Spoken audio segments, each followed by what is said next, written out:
ማርያም የወንድ ልጅ የወር አበባ እንዲያይ አድርጋለች። ለአንድ የኦርቶዶክስ እምነት ተከታይ ኢየሱስ ያድናል ማለት ሮንግ ነገር ነው። ወደፊት ነው የምጸድቀው የሚል ሰው እንዴት ነው ወንጌል ማያስፈልገው? በማርያም ነጠላዋን ጣል አርጋልኝ እኮ በሷ ገነት ገባለሁ የሚል እኮ ነው። ከሞት በኋላ ክርስቶስ ሰምራ በየቀኑ በመቋሚያው 3000 ሰው ከሲኦል ታወጣለች የሚል ትምህርት ያለው ሰው ዘራ ብሩክ የሚባል ሰው አለ በዛ ቤተክርስቲያን። የዘራ ብሩክን ጥፍሩ፣ ጺሙ፣ ከብብቱም ጸጉር የያዘ በወገቡ ያስቀመጠ ይላል 20 ምናምን ትውልዱ ይድናል ይላል። ከ100% 200% ኦርቶዶክስ ቤተክርስቲያን ወንጌል ያስፈልጋታል። የእውነት ነው ወይ እነዚህ ነገሮች በዚያ ቤት ኤክስፒሪየንስ የምታረጓቸው ነበሩ? ሚካኤል በቅዱስ ገብርኤል በተክለ ሃይማኖት በአርሴማ ቤተክርስቲያን መትከል ከየት ነው የመጣው? ከድርሳን ነው። ለስዕል መስገድ ከየት ነው? ከድርሳን ነው። እና ከመጽሐፍ ቅዱስ አለ እንዴ? ኢየሱስን ተሸከምኩት ትላለች ጸበለ ማርያም የምትባለው አቡዬ አብ ወልድ መንፈስ ቅዱስን እያዘለ አብን እያስቀመጠ ወልድን እያስቀመጠ መንፈስ ቅዱስን እያስቀመጠ የሚታዘልበት ቤተክርስቲያን። እነኚህ ዶክትሪን አይደሉ? ምራቅ የዘራ ብሩክን ይላል እኮ መርቆሪዎስ። ጌታ ኢየሱስ መጣ፣ 1 ሰዓት ከንፈሬን ሳመኝ ይላል። 1 ሰዓት ከንፈሬን ከሳመኝ በኋላ ምራቁን አክንትፍ ብሎ ተፋብኝ ይላል። በምራቄ ተረጋጋበት፣ እኔም ምራቁን ይዤ ቆየው። ከዛስ ምን ይላል? ምራቄን እንደ ስጋዬና እንደ ደሜ እቆጥርልሃለሁ። ይሄ ዶግማ አይደለ? እነዚህ የኢትዮጵያ ኦርቶዶክስ ቤተክርስቲያን ውስጥ ያሉ እውነቶች ናቸው። አንድ ለኢትዮጵያ ኦርቶዶክስ ቤተክርስቲያን ወንጌል እንዴት መሰበክ አለበት? እኛም ጌታ ረድቶን ነው ከዛ ይወጣ። አንዳንዴ እየሰበኩኝ እየተናገርኩ ትላንት እኮ እኔ እንዲህ ነበርኩ የሚል ሐሳብ ቢኖረን ብዬ አስባ ወንጌል ለማዳን እኔ በኦርቶዶክስ ቤተክርስቲያን ነው ያደግኩት እና እጅግ አድርጌ ኦርቶዶክስ ቤተክርስቲያንን አመሰግናለሁ። እንደው በማኮሰስ በማጥላላት የሚደረጉ ነገሮችን በፍጹም አልቀበልም። ግን ለዛ ምስኪን ህዝብ፣ ለዛ እግዚአብሔርን ለሚፈልግ በሌሊት በብርድ በቁር ተነስቶ ለሚያስቀድስ ህይወትን ለሚፈልግ ተራራ ለሚወጣ ቁልቁል ለሚወርድ በብዙ ገንዘቡን በማውጣት ጉልበቱን በማውጣት እጸድቃለሁ ብሎ ለሚኖር መናኝ ህዝብ፣ ለዚህ ህዝብ በታላቅ ፍርሃትና በታላቅ ፍቅር ወንጌል መሰበክ አለበት ብዬ ነው ማምነው።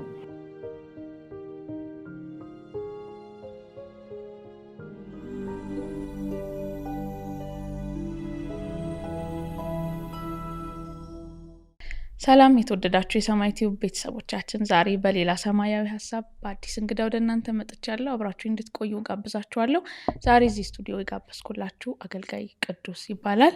በተለያየ የወንጌል አገልግሎት በሶሻል ሚዲያ ተጽዕኖ ፈጣሪነቱ ከወንጌል ጋር በተያያዘ ሁላችሁም እንደምታውቁት ተስፋ አደርጋለሁ። ዛሬ ደግሞ የህይወት ምስክርነቱን እንዲሁም ህይወቱን የሰጠለትን ጉዳይ ወንጌልን ልንጨዋወት እዚህ ስቱዲዮ ተገኝቷል። ቅዱሴ ስለመጣህ እጅግ አድርጌ አመሰግናለሁ። እጅግ በጣም አመሰግናለሁ። እግዚአብሔር ይስጥልኝ ስለጋበዛችሁኝ። በዚህ ደግሞ ስለ ጌታ ቃል ለማውራት አብረን ስላለን በጣም አመሰግናለሁ። እኔም ደስ ብሎኛል በጣም። ሶሻል ሚዲያ ላይ ብዙዎቻችን እናውቃለን ብዬ አስባለሁ። የሰማይ ቲዩብ ቤተሰቦችም ወንጌልና ከወንጌል ጋር የተያያዙ ጉዳዮችን ስትሰብክ፣ ለተለያዩ ጉዳዮችም ምላሽን ስትሰጥ እናውቃለን። ከዛ ጋር የተያያዙ ቆይታዎች ይኖሩናል። ምናልባት ግን እንደ መጀመሪያ አገልግሎትህን ብቻ ለሚያቅሰው ቅዱስ ማን ነው? እንዴትስ ወደዚህ ወንጌል መጣህ? ጌታን አገኘ? ከዛ በፊት የነበረው ቆይታ የትኛው ቤተ እምነት ላይ በምን አይነት የአገልግሎትና ወይም የመንፈሳዊ ልምምድ ውስጥ እንደነበርክ ትንሽ ፐርሰናል ነገርህን አጫውተንና ወንጌላችንን እናውራለን። እሺ፣ ቴንኪዩ። በመጀመሪያ ከስሜ ለመጀመር ቅዱስ ተክሌ እባላለሁ። የተወለድኩት በደቡብ ክልል አማሮ ኬሌ በምትባል ትንሽዬ ከተማ ላይ ነው። ግን በጣም ድንቅ የሆኑ ትልልቅ ህዝቦች ባሉበት ከተማ ላይ ነው የተወለድኩት።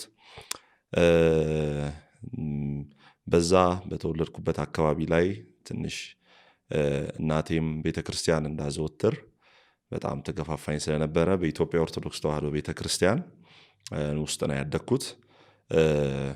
ቅዱስ ጊዮርጊስ በሚባል ቤተክርስቲያን እና በቅዱስ ጊዮርጊስ ቤተክርስቲያን ውስጥ አገለግል ነበረ፣ ደግሞም እማር ነበረ።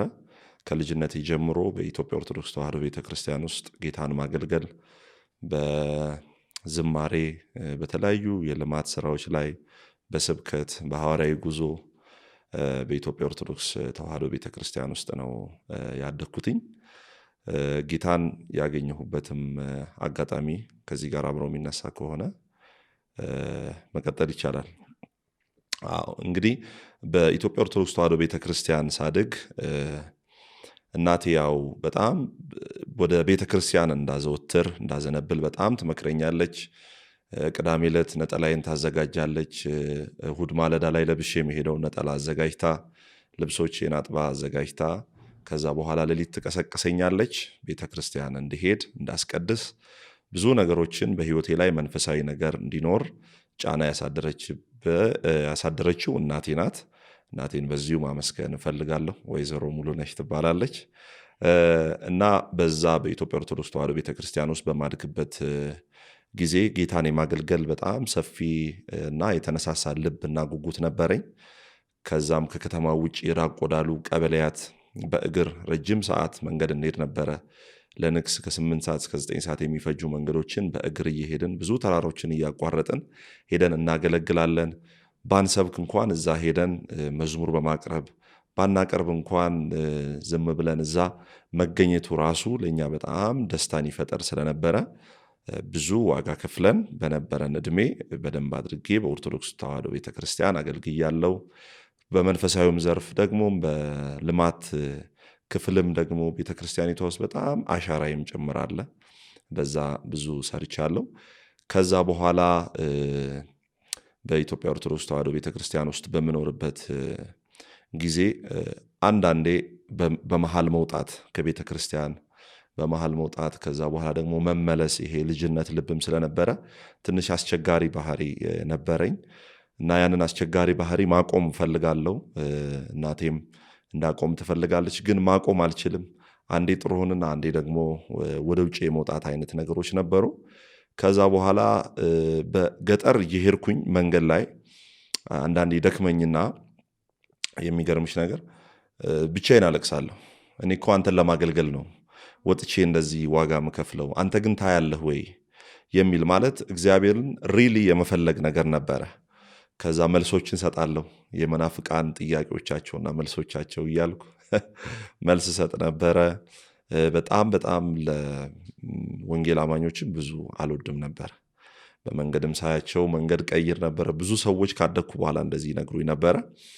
እና ከዛ በኋላ እንግዲህ አንድ ወደ 10ኛ ክፍል ኦር 11ኛ ክፍል እያለው ጓደኛዬ ትንሽ ነገሮችን ይነግረኛል። ትንሽ ነገሮችን እየነገረኝ ወንጌል ወደ ማንበብ ዝንባሌ መጣሁኝ። ከዛ በኋላ ወደዛ ከገባ በኋላ ዩኒቨርሲቲ ቀጥታ ነው የገባሁት። ዩኒቨርሲቲ ገብቼ ስመለስ ጓደኛዬ አንድ ዲያቆን ነበረ። እሱ ወደ መቀሌ የኢትዮጵያ ኦርቶዶክስ ተዋሕዶ ቤተክርስቲያን የሥነ መለኮት ትምህርት ቤት ይገባል። ከገባ በኋላ ሲሄድ ትንሽ ኢንካውንተር አድርጓል፣ ጌታን ማለት ነው። ኢንካውንተር አድርጓል። የሆነ ንግግሩም ለየት አለብኝ። ሰላምም ስለው ጌታ ይባረክ ምናምን ነው የሚለኝ እና ትንሽ የመጠርጠር አይነት ነገር ነበረ። ቢኮዝ የጌታ ከሆንሽ ንግግርሽ ያስታውቃል፣ እያንዳንዱ እርምጃሽ ነው የሚያስታውቀው። እና ልክ ጴጥሮስን አንተ ከክርስቶስ ከእነርሱ ጋር ውለሃል እንዳሉት ጭምር ማለት ነው። እና አንድ መጽሐፍ ሰጠኝ። መጽሐፉ ምን ይላል? የተቀበረ መክሊት የሚል መጽሐፍ ነው። እግረ መንገዴን ይሄንን መጽሐፍ ብዙ ሰዎች እንዲያነቡ ሪከመንድ አደርጋለሁ። በዲያቆን አግዛቸው ተፈራ የተጻፈ መጽሐፍ ነው። መጽሐፉን ሰጠኝ። እኔን ማንም አይሰብከኝም። ድንገት የእህቴ ባል ወንድም ምናምን ትንሽ ይሞክር ነበረ። ማንም አይሰብከኝም ነበረ። በጣም አስቸጋሪ ነበርኩ። ያንን መጽሐፍ አነበብኩ። ያንን መጽሐፍ ሳነብ ኮምፓራቲቭ ቲዮሎጂ ነው ያለው።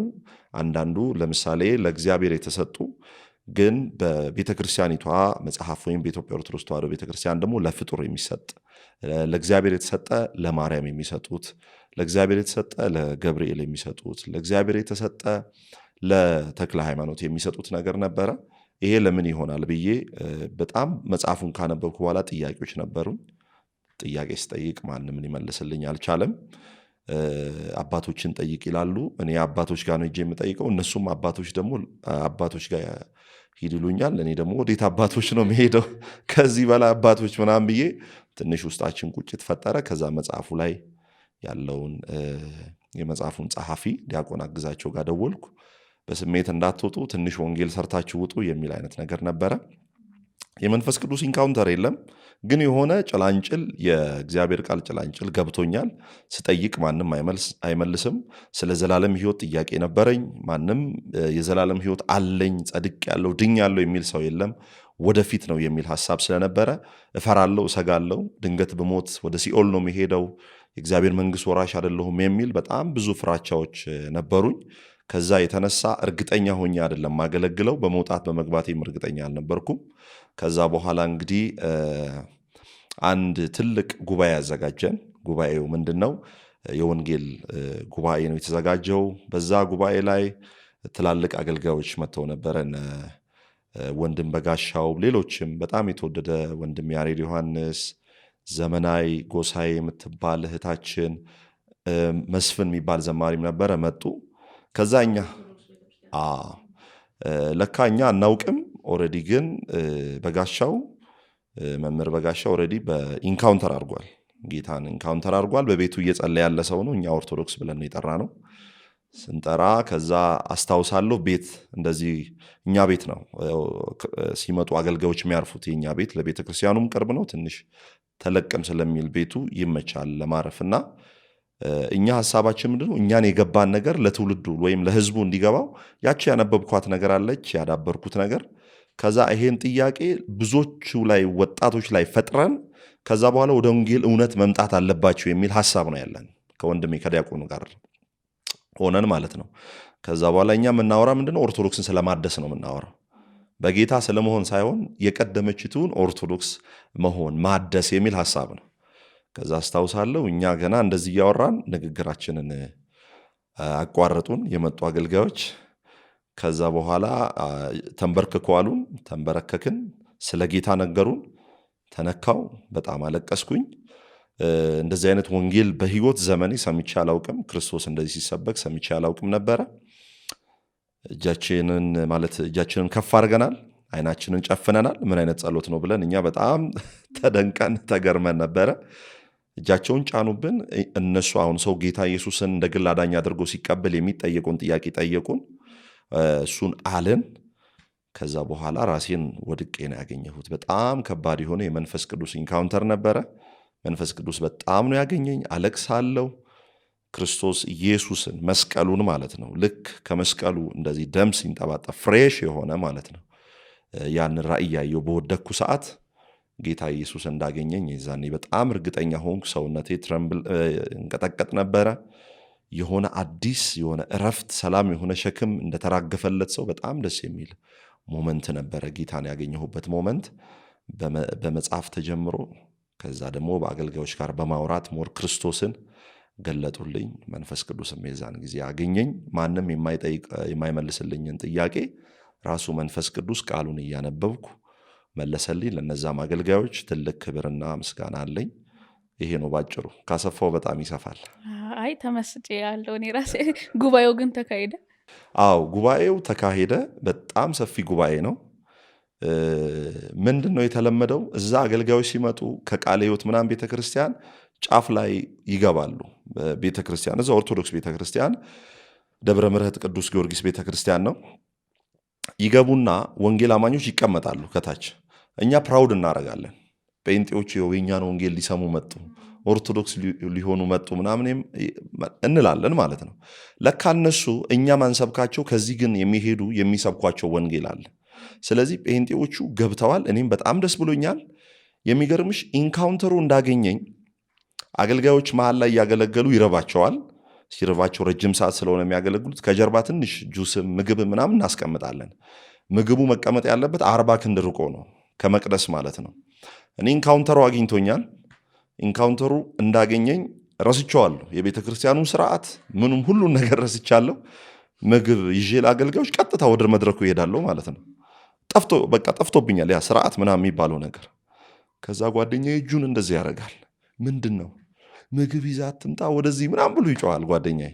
እኔ ምንም በቃ ሌላ መንፈስ ውስጥ ነኝ። በጣም የእግዚአብሔር መንፈስ ሌላ መንፈስ ውስጥ ስል ሚስ አንደርስታንድ እንዳያደርጉኝ የእግዚአብሔር መንፈስ በጣም ተቆጣጥሮኛል። ሰው ወንጌል እንዲማር ነው ፍላጎቴ። ጉባኤው ላይ ሄድኩ።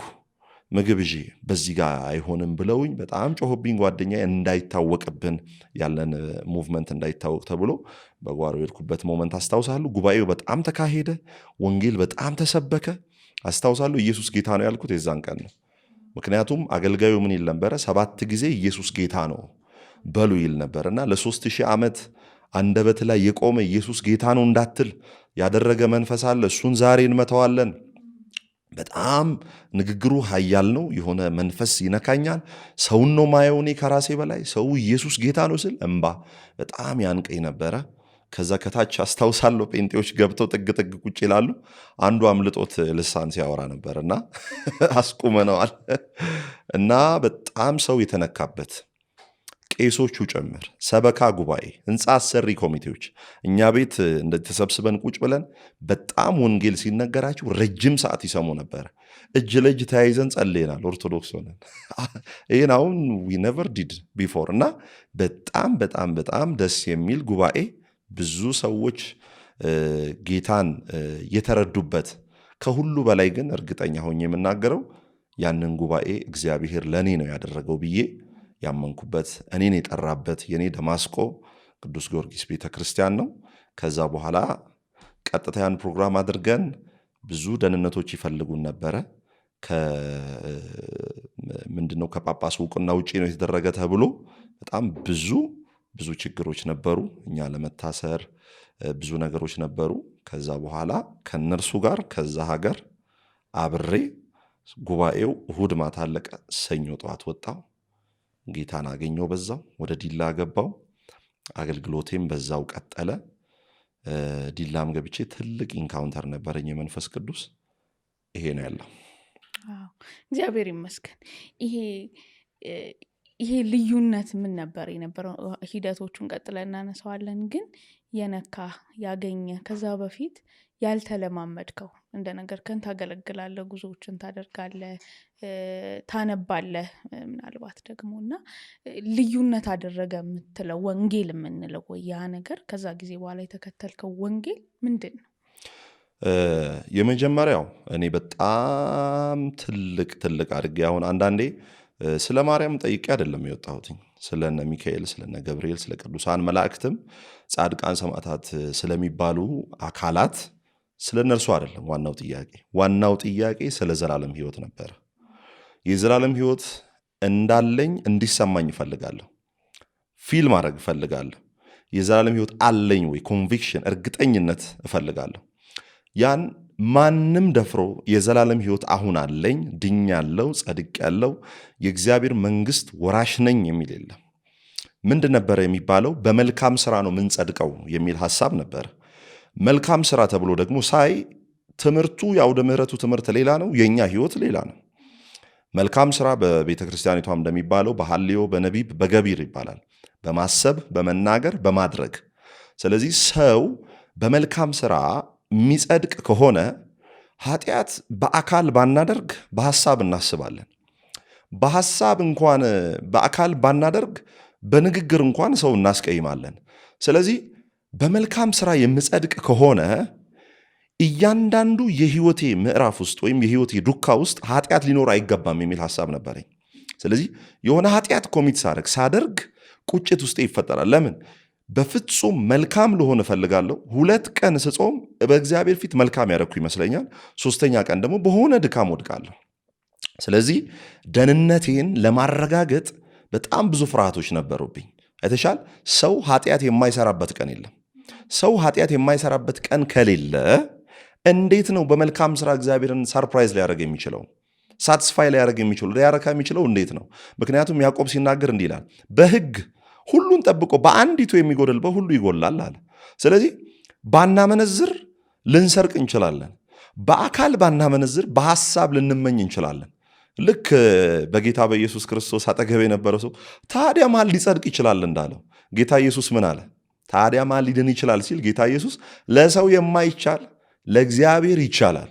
ስለዚህ ጽድቅ ወይም የዘላለም ሕይወት ትርጉሙ ለሰው የማይቻል ለእግዚአብሔር የሚቻል። ስለዚህ ያገባኝ ለምሳሌ በአይሁዳውያን ምንድነው ያለው? ባለጠጋ ወደ እግዚአብሔር መንግሥት ከሚገባ ግመል በመርፌ ቀዳዳ ቢገባ ይቀላል አለ ጌታ ኢየሱስ ክርስቶስ። ያን የተናገረበት ምክንያት ምንድን ነው? በዘዳግም 28 ላይ እግዚአብሔር ያዘዘህን ሁሉ ብታደርግ፣ ብትፈጽመው፣ ብትታዘዝ የምድርን በረከት ትበላለህ፣ ባትታዘዝ እርግማን ይበላሃል። ስለዚህ አንድ አይሁዳዊ ባለጠጋ ሆኖ ካዩ አይሁዳውያን ቀጥታ የሚያስቡት ከዘዳግም 28 ጋር ምንድን ነው? ባለጠጋ ካዩ ይሄ የሙሴን ሕግ ጠብቆ የጸደቀ ሰው ነው። ለምን? ሕጉን የጠበቀ ነው የሚባረከው። ስለዚህ ባለጠጋ ከሆነ የሙሴን ሕግ ፈጽሞ የተባረከ ነው፣ ጻዲቅ ነው ብለው ያምናሉ። ያም ሰው እኮ ወደ እርሱ ሲመጣ ያለን ሁሉ ሽጠህ ትተህ ተከተለኝ ሲለው፣ ሌላውም ሰው ደግሞ ስለ ሀብቱም ሲኩራራ ጌታ ኢየሱስ ክርስቶስ ለባለጠጋ ወደ እግዚአብሔር መንግሥት እንዴት ያለ ጭንቅ ነው መግባት፣ ጭንቅ ነው። ባለጠጋ ወደ እግዚአብሔር መንግሥት ከሚገባ ግመል በመርፌ ቀዳዳ ቢገባ ይቀላል።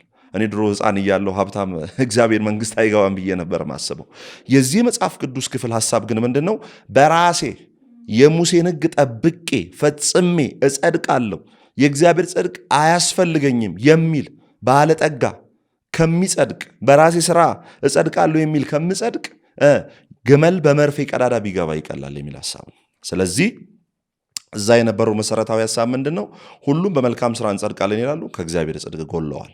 ስለዚህ ከፍተኛ የሆነ የልብ ጥያቄ፣ ቁጭት ነበረብኝ። ማንም ድኛለሁ፣ አሁን የዘላለም ሕይወት አለኝ ብሎ ዓለም ላይ የሚናገር ጴንጤ እንጂ የትኛውንም የሃይማኖት ድርጅት ኦር እምነት ተቋም አይቼም ሰምቼም አላውቅም። ያ ነው ዋናው ነገር። ሌላው ስለ ማርያም አማላጅነት ስጠይቅ የዮሐንስ ወንጌል ምዕራፍ 2 ነው የሚነግሩኝ። እኔ ደግሞ ምልጃ ማለት ኃጢአተኛና ጻድቁ እግዚአብሔር የሚታረቁበት ነው። በዮሐንስ 2 ላይ የታረቀ ሰው አላየሁም። ውሃ የነበረ የተቀየረ ወይን እንጂ የታረቀ ሰው አላየሁም። ለምሳሌ ማርያም ወይን አልቆባቸዋል ብላ ተናግራ ጌታ ወይን ምን አደረገላችሁ? ውሃውን ወደ ወይን ቀየረ አይደለም? እሷ ማለቁን ነው የነገረችው። ስለዚህ ማለቁን ለጌታ ስለተናገረች አማላጅ የምትሆን ከሆነ ነው የኔ ጥያቄ። ለምን ልጄ ታሞብኛል ብሎ ቃል ብቻ ተናገረ ያለው ሰው ልጁ እንዲፈወስ ምክንያት እስከሆነ እሱ ለምን አማላጅ አይሆንም? ምክንያቱም እሷ ወይን አልቋል ነው፣ እሱም ደግሞ ልጄ ታሞብኛል ነው። ስለዚህ ያቺም ከናናዊቷ ሴት ምንድን ነው ያለችው? ልጄ ታሞብኛል ነው። ስለዚህ ለምን ሁሉም ጠቋሚዎች እንጂ አማላጆች አይደሉም። ስለዚህ ማርያም ጠቆመች እንጂ አላማለደችም። እንድሪያስም አሳ ትንሽ ነው ያለን ብሏል። እንድሪያስ ታዲያ ለምን አማላጅ አይሆንም? እንደዚህ አይነት ብዙ ጥያቄ ሰው ከሞተ በኋላ ይሄ ነፍስ ፍትሐት ምናምን በጣም ለስዕላት የሚደረግ ስግደት፣ ወደ ፍጡር መጸለይ በመጽሐፍ ቅዱሳችን አንድም ሰው ወደ ፍጡር የጸለይ ሰው አይቼ አላውቅም። ጥያቄዎችን ጠይቄያለሁ። በብዙ ይሄ ነው ማለልሽ፣ በጣም ብዙ ጥያቄዎች ጠይቄያለሁ። አበካና የሚለኝ ሰው አልነበረም። ለዛ ነው እዚህኛው መንገድ ውስጥ ከመጣ በኋላ የእግዚአብሔር ቃል እነዚህን ጥያቄዎች እየመለሰልክ መጣ። አሁን እኔ ወንጌላዊ አማኝ ቤተክርስቲያን ውስጥ እንዳለ ከዛ ልዩነቶችን እንደሚያስተውል እዛም ቤት እንደነበረ ሰው ኢየሱስ ሲል ወንጌላዊ አማኝ እንደ ኮመን ሴንስ ይታይና ኢየሱስ ኦርቶዶክስ ቤተክርስቲያንም አለ፣ እናንተ የምትሉት ኢየሱስ እኛ የምንለው ኢየሱስ፣ አሁንም ደግሞ ወንጌል ጋር ያነሳ ነው የመጽደቅ የዘላለም ሕይወትን አሁን አግኝተናል የሚለውን ሴንስ ደግሞ ከምን ሲተረጎማ ያለው እንድትመልስልን፣ ለኃጢአት የሚሰጥ ፍቃድ ነፃነት ተደርጎ በኃጢአት ውስጥ ለመኖር ፕሮቴስታንት ወይም የወንጌላዊ አማኙ የሚሰጠው ፍቃድ እንደሆነ፣ ከዛ ሌሎች የማማለድ የቤዛነት ስራዎች ደግሞ በኢትዮጵያ ኦርቶዶክስ ቤተክርስቲያን ውስጥ ጄኒዊንሊ ኢየሱስን እኛ ነን የምንሰብከው ለሚል ማረጋገጫነት ይነሳሉ። እንዴት ነው እነዚህ ነገሮች የምታያቸው? እሺ፣ በመጀመሪያ ደረጃ ሃይማኖት ኢየሱስ አያስፈልግም አይልም። ሃይማኖት ምንድን ነው የሚለው? ኢየሱስ አያስፈልግም ሳይሆን የሚለው ኢየሱስ ከሚያስፈልጉ ነገሮች መካከል አንዱ ነው ብለው ነው የሚያምኑት። ኦኬ፣ ኢየሱስ ሙሉ በኩልሄ ይባላል። ሁሉ በሁሉ አይደለም በሃይማኖት ቤት። ለምሳሌ ምን ማለት ነው? ኢየሱስ ከሚያስፈልጉ ነገሮች መካከል አንዱ ነው ማለት። ለምሳሌ ቅድም ሜንሽን ያደረግሽው ነገር አለ። ምንድን ነው? እኛ ኃጢአተኞች ስለሆንን የሚያማልዱን መካከለኞች አሉ። እዚህ ጋር ደግሞ ፓራዶክስ አለ፣ የሚጋጭ ሐሳብ አለ። ኃጢአተኞችን ሊያድን ክርስቶስ ኢየሱስ ወደ ዓለም መጣ የሚለው ቃል ሁሉ እንዲቀበሉትና እንዲያምኑት የተገባ ነው ይላል መጽሐፍ። እኛ ኃጢአተኞች ስለሆንን ወደ እግዚአብሔር መቅረብ ስለማንችል ነው እነዚህ ቅዱሳን ጻድቃን ሰማዕታት የሚያቀርቡን ብለው ነው የሚያስቀምጡት።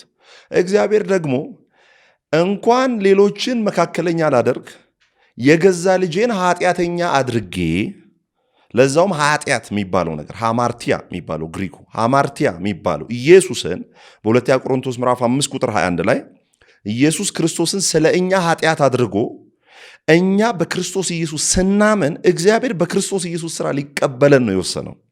ምንድን ነው የሚሉት? አሁን ለምሳሌ ጽድቅ ምንድን ነው ትርጉሙ? ለምሳሌ ጽድቅ ራይቸስነስ ማለት ነው በእንግሊዝኛ። ራይቸስነስ ማለት ደግሞ ራይት ስታንዲንግ ዊዝ ጋድ ማለት ነው። በእግዚአብሔር ፊት ትክክል መሆን፣ ራይት መሆን ማለት ነው። ማን ነው ታዲያ በራሱ ሥራ በእግዚአብሔር ፊት ትክክል መሆን? ጽድቅ በመልካም ሥራ የሚሆን ከሆነ ማን ነው በእግዚአብሔር ፊት ትክክል ሊሆን የሚችለው? አይተሻል። እኛ በእግዚአብሔር ፊት በሐሳብ፣ በንግግር፣ በድርጊት ትክክል መሆን አልቻልም። ትክክል መሆን ማለት እግዚአብሔር ለኃጢአት ያለውን ጥላቻ የምንጠላ፣ እግዚአብሔር ለጽድቅ ያለውን ደግሞ መውደድና ያንን ስታንዳርድ ምናሟላ መሆን አለብን። ኢሳይያስ ምንድን ነው ያለው? ታላቁ ነቢይ ኢሳይያስ ጽድቃችን የመርገም ጨርቅ ሆኗል ነው የሚለው። ጽድቃችን የመርገም ጨርቅ ከሆነ ኃጢአታችንን ደግሞ አስቢ። እኛ እንኳን በዚህ ዘመን ያለን በስልካችን ኃጢአትን ለምንጨርስ ሰዎች፣ ቤታችን ቁጭ ብለን ኃጢአት ደሊቨሪ የምናደርግ ሰዎች አይደለንም? እኛ እነ ኢሳይያስ ራሱ በዛን ዘመን ኖረው ራሱ ጽድቃችን የመርገም ጨርቅ ሆነ አሉ። ዋጋ እየከፈሉ እየተገረፉ፣ በመጋዝ እየተሰነጠቁ፣ ውሃ እየጠማቸው በምድረ በዳ እየተሰደዱ፣ በመጋዝ እየተተረተሩ ጽድቃችን የመርገም ጨርቅ ሆነ ካሉ እኛ ማንን በራሳችን ጽድቅ እግዚአብሔር ጋር ልንገባ የምንችለው? ለዛ ነው መጽሐፍ ቅዱስ በሮሜ ምዕራፍ 3 ላይ ሲናገር እንዲህ ይላል። ሮሜ ምዕራፍ 3 ላይ በጣም የምወደው እግዚአብሔር ቃል ነው ያለው። ምን ይላል መሰለሽ? 19 የሮሜ መጽሐፍ ምዕራፍ 3 ቁጥር 19 አፍም ሁሉ ይዘጋ ዘንድ። አሁን ምንድን ነው ይሄ ቃል የተናገረ ያለው? በራሴ ጸድቃለሁ፣ እኔ በራሴ ነው የምጸድቀው የሚል ሰው አፍህን ያዝ እያለ ነው። አፍም ሁሉ ይዘጋ ዘንድ። እሺ ዓለምም ሁሉ ከእግዚአብሔር ፍርድ በታች ይሆን ዘንድ ሕግ የሚናገር ሁሉ ከሕግ በታች ላሉት እንዲናገር እናውቃለን። ከዛስ ይህም የሕግን ሥራ በመስራት ሥጋ የለበሰ ሁሉ በእርሱ ፊት ስለማይጸድቅ ነው። ሥጋ የለበሰ ሁሉ። ስለዚህ በራሳቸው ጸድቀዋል፣ ጻድቃን ናቸው፣ ሰማዕታት ናቸው የምትሏቸው ሰዎች ሥጋን ያለበሱ መሆን አለባቸው ወይ መንፈስ መሆን አለባቸው። ጌታ ደግሞ ምን ይላል? የጌታ ቃል ምን ይላል? ሥጋን የለበሰው ሁሉ በእርሱ ፊት ስለማይጸድቅ ነው። ኃጢአት በምን ይታወቃል? በሕግ ይታወቃልና። ከዛ ምን ይላል? አሁን ግን በሕግና በነቢያት የተመሰከረለት የእግዚአብሔር ጽድቅ ያለ ሕግ ተገልጧል። አሁን ጴንጤ ጸድቅ ያለው ሲል ኃጢአትን እንደፈለገ ለማድረግ አይደለም። ይኸውልሽ ጸድቅ ያለው ማለት ትዕቢት አይደለም። በራሴ ጸድቃለሁ ማለት ነው ትዕቢት። ምን ማለት ነው? ለምሳሌ ጴንጤ ጸድቅ ያለው ሲል ምን ማለቱ ነው? በራሴ አቅም የለኝም፣ ጉልበት የለኝም፣ የማስቆጠረው መልካም ስራ የለኝም። ለምሳሌ ሻለቃ አትሌት ኃይለ ገብረ ሥላሴ ሮም ወይም ቶኪዮ ወይም ፓሪስ ሄዶ ወርቅ ያመጣል። ወርቅ የሚያመጣው ዋጋ ከፍሎ ነጭ ላብ አልቦት፣ አንዴ በቆጂ አንዴ አሰላ አርሲ ውስጥ ሮጦ ዋጋ ከፍሎ ወርቁን የሚያመጣው እሱ ነው። እኛ ግን ምን እንላለን? ወርቅ አገኘን እንላለን። የሮጠው እሱ፣ ዋጋ የከፈለው እሱ። አገኘን በላን ምንለው ደግሞ እኛ። ስለዚህ ጴንጤ ጸድቅ ያለው ሲል ራሴ ፈግቼ ለፍቼ ጤዛ ልሼ ድንጋይ ተንተርሼ አመድ ነስንሼ ማቅ ለብሼ 8 ሽምቡራ ለ4 በልቼ 1 ንኬል ውሃ ለ60 ጠጥቼ ጸድቄ ሳይሆን የእኔን ውድቀት የእኔን ሞት ወስዶ የእግዚአብሔርን ፍላጎት አሟልቶ የኔን ጉድለት ሞልቶ በእግዚአብሔር ፊት ጽድቅ የሆነልኝ ክርስቶስ ኢየሱስ ነው። መልካም ሥራማ የለኝም፣ እኔ ደካማ ነኝ፣ እኔ በራሴ መጽደቅ አልችልም፣ እግዚአብሔር እርዳኝ ብለን የቀረብን ሰዎች ነን። ታውቂያለሽ፣ አሁን እኔ ለምሳሌ አንድ ወንድ በአንዲት ሴት ፍቅር ሲነደፍ ወይም ሲነካ ከዛች ሴት ውጭ ማየት ይጠላል በፍጹም። አሁን ሚስቱን የሚወድ ሰው ከሚስቱ ውጭ በፍጹም አያይም። ለምን? በዛች ሴት ፍቅር ተነድፏልና። እኛም ሁል ጊዜ ፊት ለፊታችን ላይ የኢየሱስ ክርስቶስ መስቀል አለ። ከእርሱ ውጭ ለማንንም ላንኖር ክርስቶስ ኢየሱስ በከፈለ ዋጋ ጸድቀናል ስንል ለኃጢአት ላይሰንስ ሳይሆን ለዓለም ለመሞት ነው። ለምን? ወንጌል የምስራች ብቻ ሳይሆን መርዶም ጭምር ስለሆነ። ምንድን ነው የምስራችሁ? በክርስቶስ ኢየሱስ በማመናችን ጽድቅን አግኝተናል። በክርስቶስ ኢየሱስ በማመናችን የእግዚአብሔር ወራሾች ሆነናል። በክርስቶስ ኢየሱስ በማመናችን በሰማያዊ ስፍራ በመንፈሳዊ በረከት ተባርከናል። የምስራቸው ይሄ ነው። ከጨለማ ከዓለም ከሞት ተርፈናል፣ ድነናል ማለት ነው። መርዶ ምንድን ነው? ለዓለም ሞተናል፣ ለኃጢአት ሞተናል፣ ለዘረኝነት ሞተናል፣ ለክፋት ሞተናል። ሕያው አይደለንም። ሕያው የሆነው ለጽድቅ ብቻ ነው። ስለዚህ ጴንጤ ጽድቅ ያለው ሲል እንደፈለግኩ እኖራለሁ ሳይሆን እንደፈለገ ለእግዚአብሔር እኖራለሁ። ለምን? ጸጋው የሚያድን ብቻ ሳይሆን ዓለማዊ ምኞትንና ኃጢአትን እየካድን እንድንኖር የሚያደርግም ጭምር ነው። ጸጋ መዳኛም ነው፣ መኖሪያም ነው። የምንድንበት፣ የምንቆምበት፣ የተጠራንበት፣ የምንሰነበትበት፣ የምንጠቀለልበትም ነው ጸጋ። ስለዚህ በኦርቶዶክስ ቤተክርስቲያን በሌሎች ቤተ እምነት ላይ ሞር እኔ ኦርቶዶክስ ኢቫንጀሊዝም ላይ ስለምሰራ የትኛውም ቤተ እምነት ዋጋ በመክፈል ነው የሚያምነው። ዋጋ በመክፈል ማለት ምንድነው? በራሴ ስራ ጸድቃለሁ። ስለዚህ እንደዚህ ማለት ምን ማለት ነው? እኔ ራሴ መልካም ስራ አለኝ፣ በራሴ ነው የምጸድቀው፣ ኃጢአት አያውቀኝም፣ ድካም አያውቀኝም እያለ ነው። ስለዚህ ትዕቢተኛው ማን ነው የሚለውን ያው ተመልካች ራሱ ቢፈርድ ይሻላል።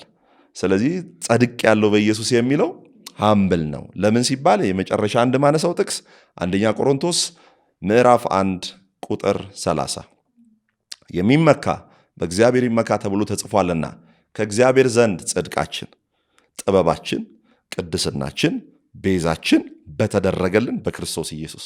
ኢየሱስ ስለ እኛ በእግዚአብሔር ፊት ጽድቅ ነው፣ በእግዚአብሔር ፊት ቅድስና ነው፣ በእግዚአብሔር ፊት ጥበብ ነው፣ በእግዚአብሔር ፊት ቤዛ ነው። እኛ ሄደን ሆነን ሳይሆን እርሱ ስለኛ ሆነና እርሱ በሰራው ስራ ስናምን ጽድቅ ተቆጠረልን። ለምሳሌ አብርሃም አመነ እምነቱም ጽድቅ ሆኖ ተቆጠረለት ሲል፣ ለምሳሌ እዚህ ጋር የሌለ ሰው ልጥራ። እዚህ ጋር የሌለ ሰው ስጠራ፣ ለምሳሌ ሚስተር ኤክስ አሁን አጠገቤ የለም፣ ግን እዚህ እንዳለ ቁጠር ይብልሽ የለም አይደለ? ግን እንዳለ ቁጠር ይብልሽስ ኦልሬዲ ቆጥረሻል። እኛም የለንም ጽድቅ፣ ግን በእርሱ ስናምን ጽድቅ አድርጎ ቆጠረልን። ምናችንን? እምነታችንን። እግዚአብሔር ለአብርሃም እምነቱን ጽድቅ አድርጎ ቆጠረ። ራሱን ነው የቆጠረው። ባይዘው እግዚአብሔር ለሱ። ለምን? አብርሃም ያመነው እግዚአብሔር ነው። ስለዚህ አሁን ለአብርሃም ራሱን እግዚአብሔር ከቆጠረ ለእኛም ለጴንጤዎች ደግሞ ክርስቶስን ለእኛ ቆጥሮልን አስቆጥረን አይደለም። አሜን። እግዚአብሔር ይመስገን። ከያዝኳቸው እንድናነሳ ወንጌልን ነው በደንብ የምናወራው ስለተባባልን ከነበሩት ሀሳቦች ውስጥ አያይዘክ እያነሳህ ነው እና ይህንን ካልን ጽድቅ ግን ራሱ ምንድን ነው? አሁን ወንጌልን ስናነሳ የኢትዮጵያ ኦርቶዶክስ ቤተክርስቲያንና ወንጌላዊ አማኝ ላይ ወንጌልን ጽድቅን ስናነሳ ያዕቆብ ላይ ያለ አንድ ሀሳብ አለ። እምነት ያለ ስራ ሙት ነው የምትለው ሀሳብ ትነሳና ከዛ ቅድም እንዳልኩ እኛ የምንሰጠው ወንጌላውያን አማኝ ምድር ላይ ላለው ህይወት እንደፈለገ መሆን ወይም ለወንጌል ዋጋ ላለመክፈል የሚሰጠው ሰበብ እንደሆነ ይነሳል እና በራሱ ጽድቅ የምትለዋን ነገር ሰምሃው እንደው ዲፋይን ብናደርጋት እዛም ቤት የነበረ ምልከታና አሁን ወንጌል ከገባ በክርስቶስ መንገድ ውስጥ ከሆንክ በኋላ የእግዚአብሔር ቃል እውቀት የሰጠ ጽድቅ ምንድን ነው?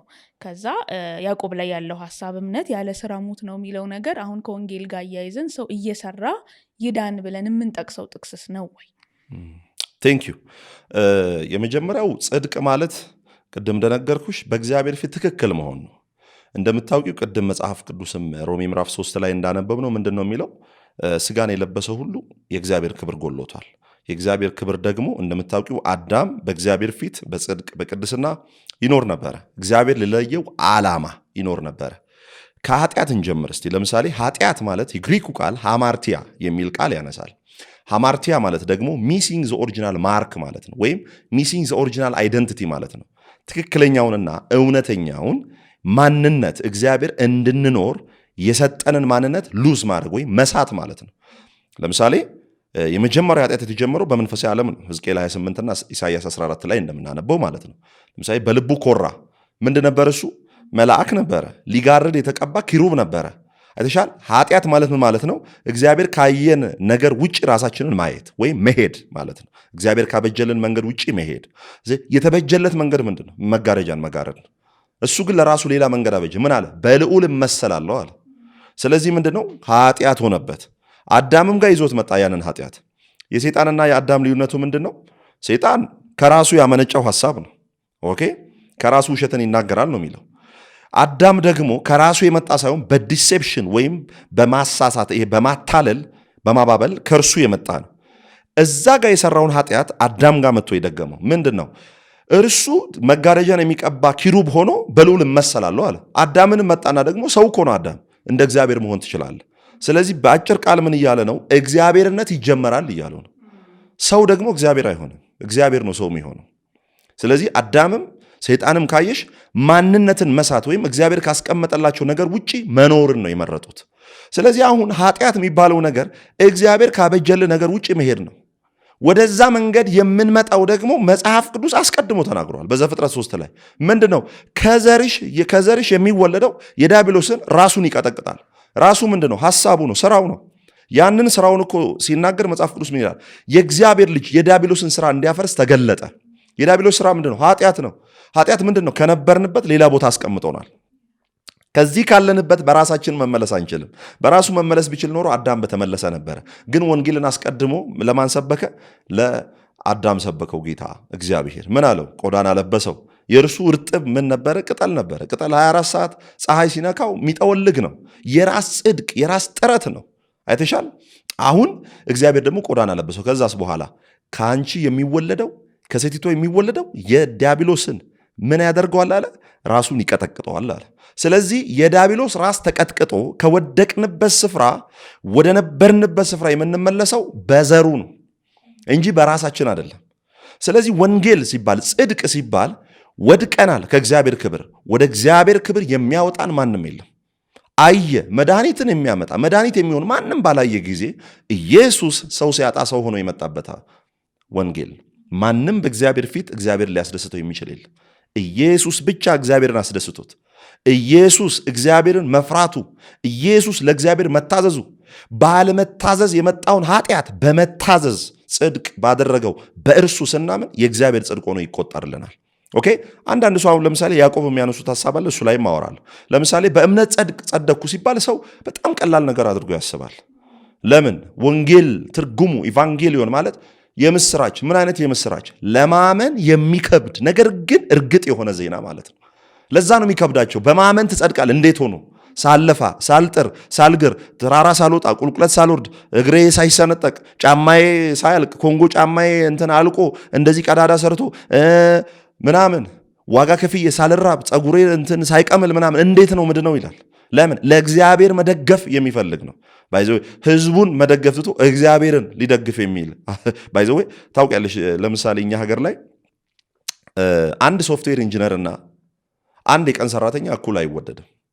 በጣም ህዝቡ ሊያዝን የሚችለው ለቀን ሰራተኛ ነው። ለምን? እዚህ ሀገር ላይ በጣም ስትለፊ ላብሽን ስታንጠባጥቢ ነው ስራ ሰራሽ የሚባለው። አይተሻል? ሶፍትዌር ኢንጂነር ደግሞ ቁጭ ብሎ ቢሮ ሲሰራ አይ ይሄ ሰው ስራ አይደለም፣ ውይ የለፋ ዋጋ የከፈልክ የሚባለው ያኛው ነው። ያም ትሬንድ ከስራ ወደ እምነት መጣ። ከዛስ የሚጸድቀው እንደዚህ ዋጋ የሚከፍል ነው፣ የሚጸድቀው እንደዚህ ዋጋ የሚከፍል ነው የሚባል ነገር መጣ። እግዚአብሔር አንደግፈውም፣ ይደግፈናል እንጂ። ስለዚህ ጽድቅ ማለት ኢየሱስ መታዘዙ፣ የኛ አለመታዘዝን በመታዘዙ አርክቶ እግዚአብሔር ለመዳናችን የወሰነልን ኢየሱስ ክርስቶስ ብቻ ነው። መዳን በእርሱ ብቻ ስለሆነ ያዕቆብን ልናገርና ልጨርስ። ያዕቆብ ምዕራፍ 2 ቁጥር 14 ጀምሮ ያለውን ቃል ለምሳሌ ከ17 ያዕቆብ ምዕራፍ 2 ቁጥር 17 ጀምሮ ያለው እንዲህ ይላል፣ እንደዚሁም ስራ የሌለው እምነት ቢሆን በራሱ የሞተ ነው። ነገር ግን አንድ ሰው አንተ እምነት አለ እኔም ስራ አለኝ፣ እምነትህን ከስራ ላይ ታሳየኝ፣ እኔም እምነቴን በስራ ያሳይሃለሁ ይላል። እግዚአብሔር አንድ እንደሆነ አንተ ታምናለህ፣ መልካም ታደርጋለህ። አጋንንት ደግሞ ያምናሉ ይንቀጠቀጡማል። አንተ ከንቱ ሰው እምነት ከስራ ተለይቶ የሞተ መሆኑን ልታውቅ ትወዳለህን? እያለ ይናገራል። አሁን እዚህ ጋር የሚያነሳው ሴናሪዮ አለ። አንደኛው ሴናሪዮ ሰይጣንን ነው የሚያነሳው። ሁለተኛ ሴናሪዮ ለተቸገረ ሰው ማድረግ ነው። ሶስተኛው ሴናሪዮ ደግሞ ለአብርሃም። በደንብ ስሜ። አሁን እዚህ ጋር ይህንን የምትከታተሉ አሁን የሚያነሳው በመልካም ስራ መጽደቅ ብንችል ኖሮ ስለ መልካም ስራ እዚህ ጋር እያወራ አሁን ለምሳሌ የሚያነሳው አንድ እምነት አለ። ምን አይነት እምነትን ነው አሁን እዚህ ጋር የተናገረ ያለው የሚለውን እኔ ምን አይነት እምነት ነው ሲባል ከሰይጣን ጋር የተነጻጸረ እምነት ነው ያለው። ምንድን ነው የሚለው? እግዚአብሔር አንድ እንደሆነ አንተ ታምናለህ፣ ከዛስ መልካም ታደርጋለህ። መልካም እኮ እያደረገ ነው። በመልካም ስራ እንድናለን ቢባል መልካም ታደርጋለህ። ማመን ራሱ መልካም ነው። እሺ አጋንንት ደግሞ ያምናሉ፣ ይንቀጠቀጡማል። እግዚአብሔር አንድ እንደሆነ የሚያምነው ማን ነው? አይሁድ ነው። ይሄ የያዕቆብ መልእክት ምዕራፍ 1 ላይ ሄደን ከተመለከትን በእስጢፋኖስ መወገር ለተበተኑ ለ12ቱ ነገዶች የተጻፈ መልእክት ነው። እግዚአብሔር አንድ እንደሆነ የሚያምኑት እነማን ናቸው? አይሁዳውያን አንድ እንደሆኑ ያምናሉ። ግንስ ክርስቶስ ኢየሱስን አልተቀበሉም። የነሱ እምነት ከሰይጣን እምነት የተለየ አይደለም። ሰይጣን እግዚአብሔር አንድ እንደሆነ ያምናል፣ አይታዘዝም። ስለዚህ አሁን እዚህ ጋር የተነገረ ያለው ማን ነው? እምነት አላቸው፣ እግዚአብሔር አንድ ነው ብሎ ያህዌን ያምናሉ። መሲሁን ይሽዋ አልመሲህን አልተቀበሉትም። አሁን እዚህ ጋር የሚናገረው ለአማኝ የተጻፈ ሳይሆን አማኝ ላልሆኑ እግዚአብሔር አንድ ነው ብለው አምነው ክርስቶስ ኢየሱስን ላልተቀበሉ ነው። እምነታቸው የሰይጣን አይነት እምነት ነው። ምን? እግዚአብሔር አንድ እንደሆነ የሚያምነው አይሁድ ብቻ ነው። ከዛስ ሰይጣንም ደግሞ ያምናል። ስለዚህ ኢኩቫለንት ከማን ጋር? ከሰይጣን ጋር እምነታቸው ኢኩቫለንት ነው። ስለዚህ ለእነዚህ ሰዎች ሲናገር ነው እግዚአብሔር አንድ እንደሆነ ታምናለህ፣ መልካም ታደርግ፣ እውነት እኮ ነው፣ አሪፍ ነው እምነትህ። ግንስ ሰይጣንም እንደዚሁ ያምናል። ምን ማለት ነው? ከዛ በኋላ አንተ ከንቱ ሰው ይላል። እንዲህ እኔ ከንቱ ነኝ ብሎ የሚያምን ሰው ካለ ይህን ጥቅስ መቀበል ይችላል። እኔ ከንቱ ሰው አይደለሁም። አንተ ከንቱ ሰው። እሺ እምነት ከስራ ተለይቶ የሞተ መሆኑን ልታውቅ ትወዳለህ? ስለዚህ በአይሁዶች መካከል እግዚአብሔርን ያህዌን የሚቀበሉ የመጣውን መሲህ ግን ያልተቀበሉ እግዚአብሔር አንድ እንደሆነ የሚያምኑ በክርስቶስ ኢየሱስ ደግሞ አምነው እምነት ስራን ስለሚያመነጭ ለክርስቶስ የማይታዘዙ ሰዎችን የሚናገር ነው። ሰይጣንም ያምናል፣ አይታዘዝም። እነኚህም ያምናሉ፣ መሲሁን አልተቀበሉ። ስለዚህ በኩል የመጣውን ድነት አልተቀበሉ። እሱን ነው የሚናገረው እንጂ ፈጽሞ ሰው በስራ ይጸድቃል የሚል ሐሳብ የለውም። ባይዘዌ በእምነት ትጸድቃላችሁ የሚል 100 በላይ ጥቅስ አለ መጽሐፍ ቅዱሳችን ላይ። እነሱ ሜንሽን አያደርጉም። ኦንሊ ቨርስ ሜንሽን የሚያደርጉት ይሄንን ነው። ይሄ ደግሞ ከሰይጣን ጋር ተመሳሳይ እምነት ላለው ሰው የተጻፈ ነው። የፈለገ ሰው መርጦ መውሰድ ይችላል። እኛ ከሰይጣን ጋር ትክክል የሆነ እምነት አይደለም ያለን። ከሰይጣን የተለየ በክርስቶስ በማመናችን ለእርሱ የሚገባ ህይወት እንኖራለን። በክርስቶስ ያመነ ሰው ደግሞ እምነቱ ራሱ ምን አለው? ስራን ፋብሪኬት ያደርጋል፣ ያመነጫል። በኢየሱስ አምኛለሁ፣ ዘረኛ አይደለሁም። ለምን? እኔ ከዘር ከቋንቋ ከጎሳ የተለየው ነኝ፣ እግዚአብሔር የለየኝ ነኝ። በኢየሱስ ክርስቶስ አምናለሁ። በፍጹም በዚህ ዓለም ይሄ በየትኛውም አይነት እግዚአብሔራዊ አንጋሊ በሆነ ወይ ውስጥ አልሄድም። ለምን? ውስጤ የገባው መንፈስ ስራን ያመነጫል፣ እኔ አይደለሁም። ለዛ ነው ገላትያ ላይ 5:19 ላይ የሥጋ ስራ ይልና 5:21 ላይ ደግሞ የመንፈስ ፍሬ ነው የሚለው። ስራ አይልም፣ ፍሬ ነው። ስራው የማን ነው? የክርስቶስ ነው። የጽድቅ ስራ በክርስቶስ፣ የጽድቅ ፍሬ ደግሞ በእኛ የሚገለጥ። ስለዚህ ይሄ የሚናገረው አይሁድ ሆነው እግዚአብሔርን የሚያምኑ መሲሁን ያልተቀበሉ ስራን የእምነትን ስራ ወይ መታዘዝን ክርስቶስ ኢየሱስን አምኖ ስላለመዳን የሚናገር ሐሳብ እንጂ ክርስቶስን ስላለማመን አይደለም። ከንቱ ማለት በራሱ ያስፈራል። ይሄ መሬት እስቲ ትንሽ ደግሞ እናውርደውና አንዳንድ ጉዳዮች ላይ አንዳንድ ቪዲዮዎች ላይ ከዚህ አንጻር መልስም ስትሰጥ ስላየሁኝ ሶሻል ሚዲያ ላይ ደግሞ ኤክስፒሪየንስ እንዳደረገ በሁለቱም ቤተ እምነት ውስጥ ወይም በስራ ወደ ማመን ወይም በፕሮሰስ መጽደቅ የዘላለም ህይወት ማግኘት የሚለውን መንገድ እንደሄደ አሁን ደግሞ ጸድቅ ያለው የዘላለም ህይወት አለኝ፣ ይሄ ከዚህ ህይወት የሚመነጭ ፍሬ ነው ማፈራው የሚል ወንጌል ገብቶት እየሄደ እንዳለ ሰው የእውነት ሪል የሆነ እውነት የሆነ ነገር አቅም የሚሆነው ምናልባት ጽድቅ ከሚለው ነገር አለፍ ስንል የቅድስና ህይወትን ኤክስፒሪየንስ ለማድረግ አቅም የሚሆነው የትኛው መንገድ ነው? ቴንክ ዩ። አሁንም ቅድምም እንደነገርኩሽ ጸጋው ምንድን ነው? የሚያድን ነው፣ ደግሞ ኃጢአተኝነትንም የሚያስክድ ነው። አንድ ሰው በራሱ ሐሳብ በራሱ አቅም ሊጸድቅ አይችልም። ሁለት ሰዎችን ላቅርብልሽ። ለምሳሌ በራሴ ስራ ነው የምጸድቀው የሚል ሰው ጸሎትና በኢየሱስ ስራ ነው የጸደቅኩት የሚል ጴንጤ፣ ያው ከጴንጤ ውጭ ስለሌለ ጴንጤን ሜንሽን እናርግ። ለምሳሌ በራሴ ነው የምጸድቀው የሚል ሰው እግዚአብሔር ሆይ አሁን ይኸው ከቤት ስወጣ በመንገዴ ላይ አንድም ባንክ አለ፣ ነገር ግን አንድም የሰው ገንዘብ አልመኝም፣ የሰው መኪና አልመኝም፣ ቆንጆ ሴትም በመንገዴ ባገኝ አላይም፣ ዛሬ አስደስቼ ነው ሙለው እግዚአብሔርዬ ብሎ ይወጣል። ሲወጣ በራሱ ማስተዋል በራሱ አቅም ተደግፎ እግዚአብሔርን ሊያስደስት የሚፍጨረጨር ሰው ነው። ሲወጣ ወዲያው ይወድቃል። ለምን? የወጣው በራሱ አቅም እንጂ በእግዚአብሔር አቅም አይደለም። ከጸጋ በታች ያለው በክርስቶስ ኢየሱስ ያመነ ሰውስ አባት ሆይ ሐሰት ያስቸግረኛል፣ ውሸት ያስቸግረኛል፣ ዓይኔ ያስቸግረኛል፣ ጸጋ ያግዘኝ፣ በመንገዴ ጸጋ ይገለጥ ብሎ ይወጣል። ከዛስ የተማመነው በራሱ ሳይሆን በእግዚአብሔር ጸጋ ነው። ልክ ላንድ ክሩዘር ላይ እኛ ገጠር ስላደኩ ላንድ ክሩዘር አለች እና ለንግስ ምናምን አንዳንዴ እድል ቀንቶን መኪና ካገኘን ትንሽ ይሄ ተራራ ላይ ምናምን ጭቃ ምናምን ካለ መውጣት ካቃተው መኪናው ሪዶታም ትባላለች ሄዳ እሷ ትጠብቃለች። እሷ ከጠበቀች ቅድም መውጣት ያቃተውን አልፎ ይሄዳል። ሪዶታ ይባል። ጸጋ ማለት ያ ማለት ነው። ኃጢአትን ለማሸነፍ የምንችለው በራሳችን አቅም ሳይሆን ከእግዚአብሔር በሚመነጭ አቅምና ኃይል ነው። ለምን? ጸጋው በራሱ ለምሳሌ ቅድም እንደነገርኩሽ ነው። አንዲት ሴት በጣም ሽቶ ትወዳለች። በጣም በቃ ዓለም ላይ አሉ የተባሉ የሽቶ ብራንዶችን ነው የምትጠቀመው። በጣም ነው ሽቶ የምትወደው። እንደተጋባች ከዛ በኋላ ከትንሽ ወራት በኋላ ጸነሰች፣ ጽንስ ያዘች። ከዛ በኋላ ሆዷ እየገፋ ሲሄድ የሽቶ ሽታ በጣም ያስጠላታል። የሽቶ ሽታ ልክ አፍንጫዋ ውስጥ ሲገባ ያስመልሳታል። ከዛ በኋላ በፍጹም እዛ ቤት ባሏ ሽቶ አይቀባም። ሽቶን ይዞ ወጥቶ መኪና ውስጥ ነው ተቀብቶ እሷ ጋም ሲገባ ልብስ ቀይሮ ነው የሚገባው፣ ጽንስ ስለያዘች ማለት ነው። አይተሻል? ሽቶውን በጣም ትወድ ነበረ። ጽንስ ከያዘች በኋላ ግን ሽቶውን ጠላችው። አይተሻል?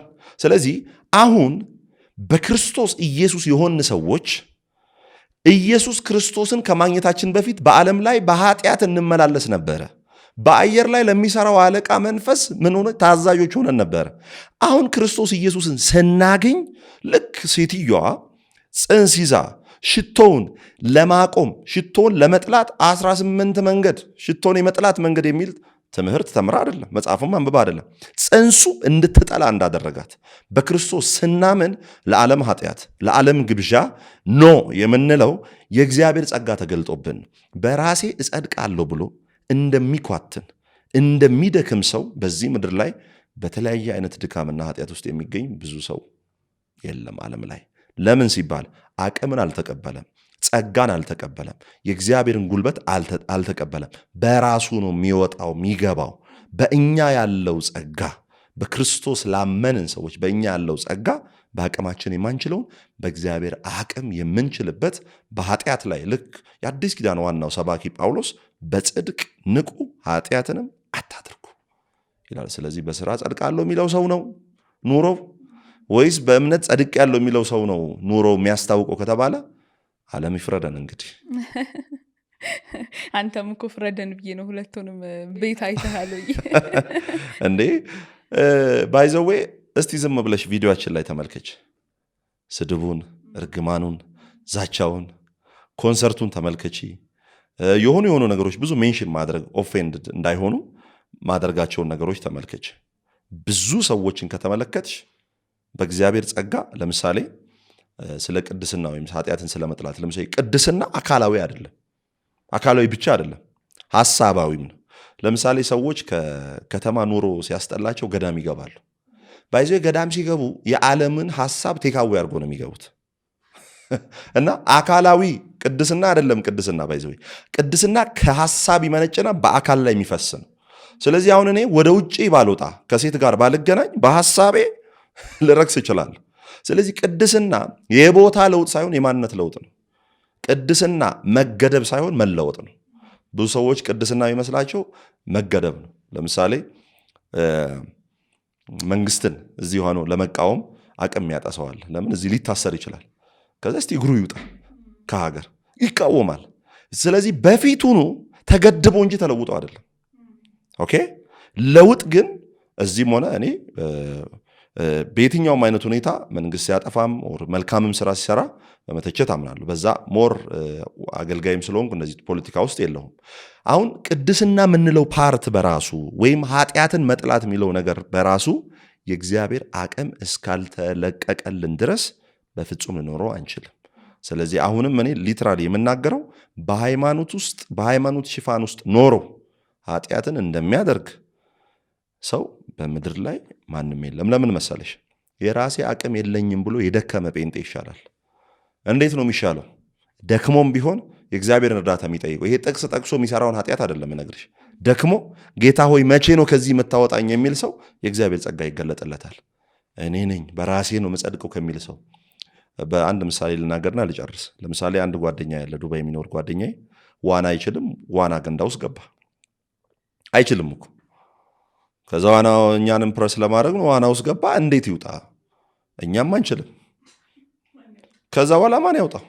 ላይፍ ሴቨሩ። ከዛ እሱ ይንቦራጨቃል። ሲንቦራጨቅ ራሱን ለማስመለጥ በቃ በጣም ዋጋ ይከፍላል። ላይፍ ሴቨሩ ጠበቀው። ኧረ እባክህ አውጣው። አይቆይ እንደዚህ መጣጣሩን ሲያቆም አወጣዋል። ኢትስ ኦኬ ምንም አይሆንም አለ። በጣም ተደናግጠናል። ከዛ ራሱን ማዳኑን ሲያቆም ሄደን ላይፍ ሴቨሩ አወጣ። ለምን አረግ? እኔንም ወደ ውስጥ ከቶኝ ከያዘኝ ድንጋጤ ውስጥ ነው ያለው። እኔንም አፍኖ ሊገለኝ ይችላል። አይተሻል? የራሱን ጥረት ሲያቆም ነው ላይፍ ሴቨሩ ገብቶ ያዳ ነው። የእግዚአብሔርም ጸጋ በሕይወታችን ላይ ኃጢአትን እንድንጠላ በጽድቅ እንድንመላለስ የሚያደርገው የራሳችንን ጥረት መውጣት መግባት ስናቆም የእግዚአብሔር ጸጋ በሕይወታችን ላይ ሲገለጥ ትላንት በብዙ ነገር ለማቆም ያስቸገረን ነገር ከመቅጽበት የእግዚአብሔር ጸጋ ሲገለጥ ይለቀናል። ስለዚህ በጽድቅ እየኖረ ያለው ማን ነው? እግዚአብሔርን በመፍራት እየኖረ ያለው ማን ነው የሚለውን በገሃድ የሚታወቅ ነው። በራሴ ጸድቃለሁ የሚል ሰው እንዳለ ሰው ምድር ላይ ደካማ ሰው የለም። እስቲ ወደ ፐርሰናል ነገርክ ደግሞ መለስ ስላድርግክና ከዛ ቤት በዛ ኮንፍራንስ የወንጌላውያን ጉባኤ ከዛ ጉባኤ በኋላ ወደ ዲላ መጣህና ይሄ ከወንጌል ጋር መዋሃዱ ይሄ ጉዞ ይሄ መንገድ እንዴት ቀጠለ? ይሄ አሁን የተከተልከው ወንጌል ከዛ ቤት ስትወጣ እርግጠኛ ነኝ አንድ ድምጽ ይኖራል፣ በስንዴ የገባ ነው የሚል። በስንዴ የገባ ነው ወይ? ከዛ እሱን ወንጌል እንዴት እየተከተልከው ቀጠልክ? አንድ ወዳጄ በኮሮሪማ የሚግባ ብሏል። ኤኒዌይስ ለዚህ አንድ ቃል አወጣለሁ።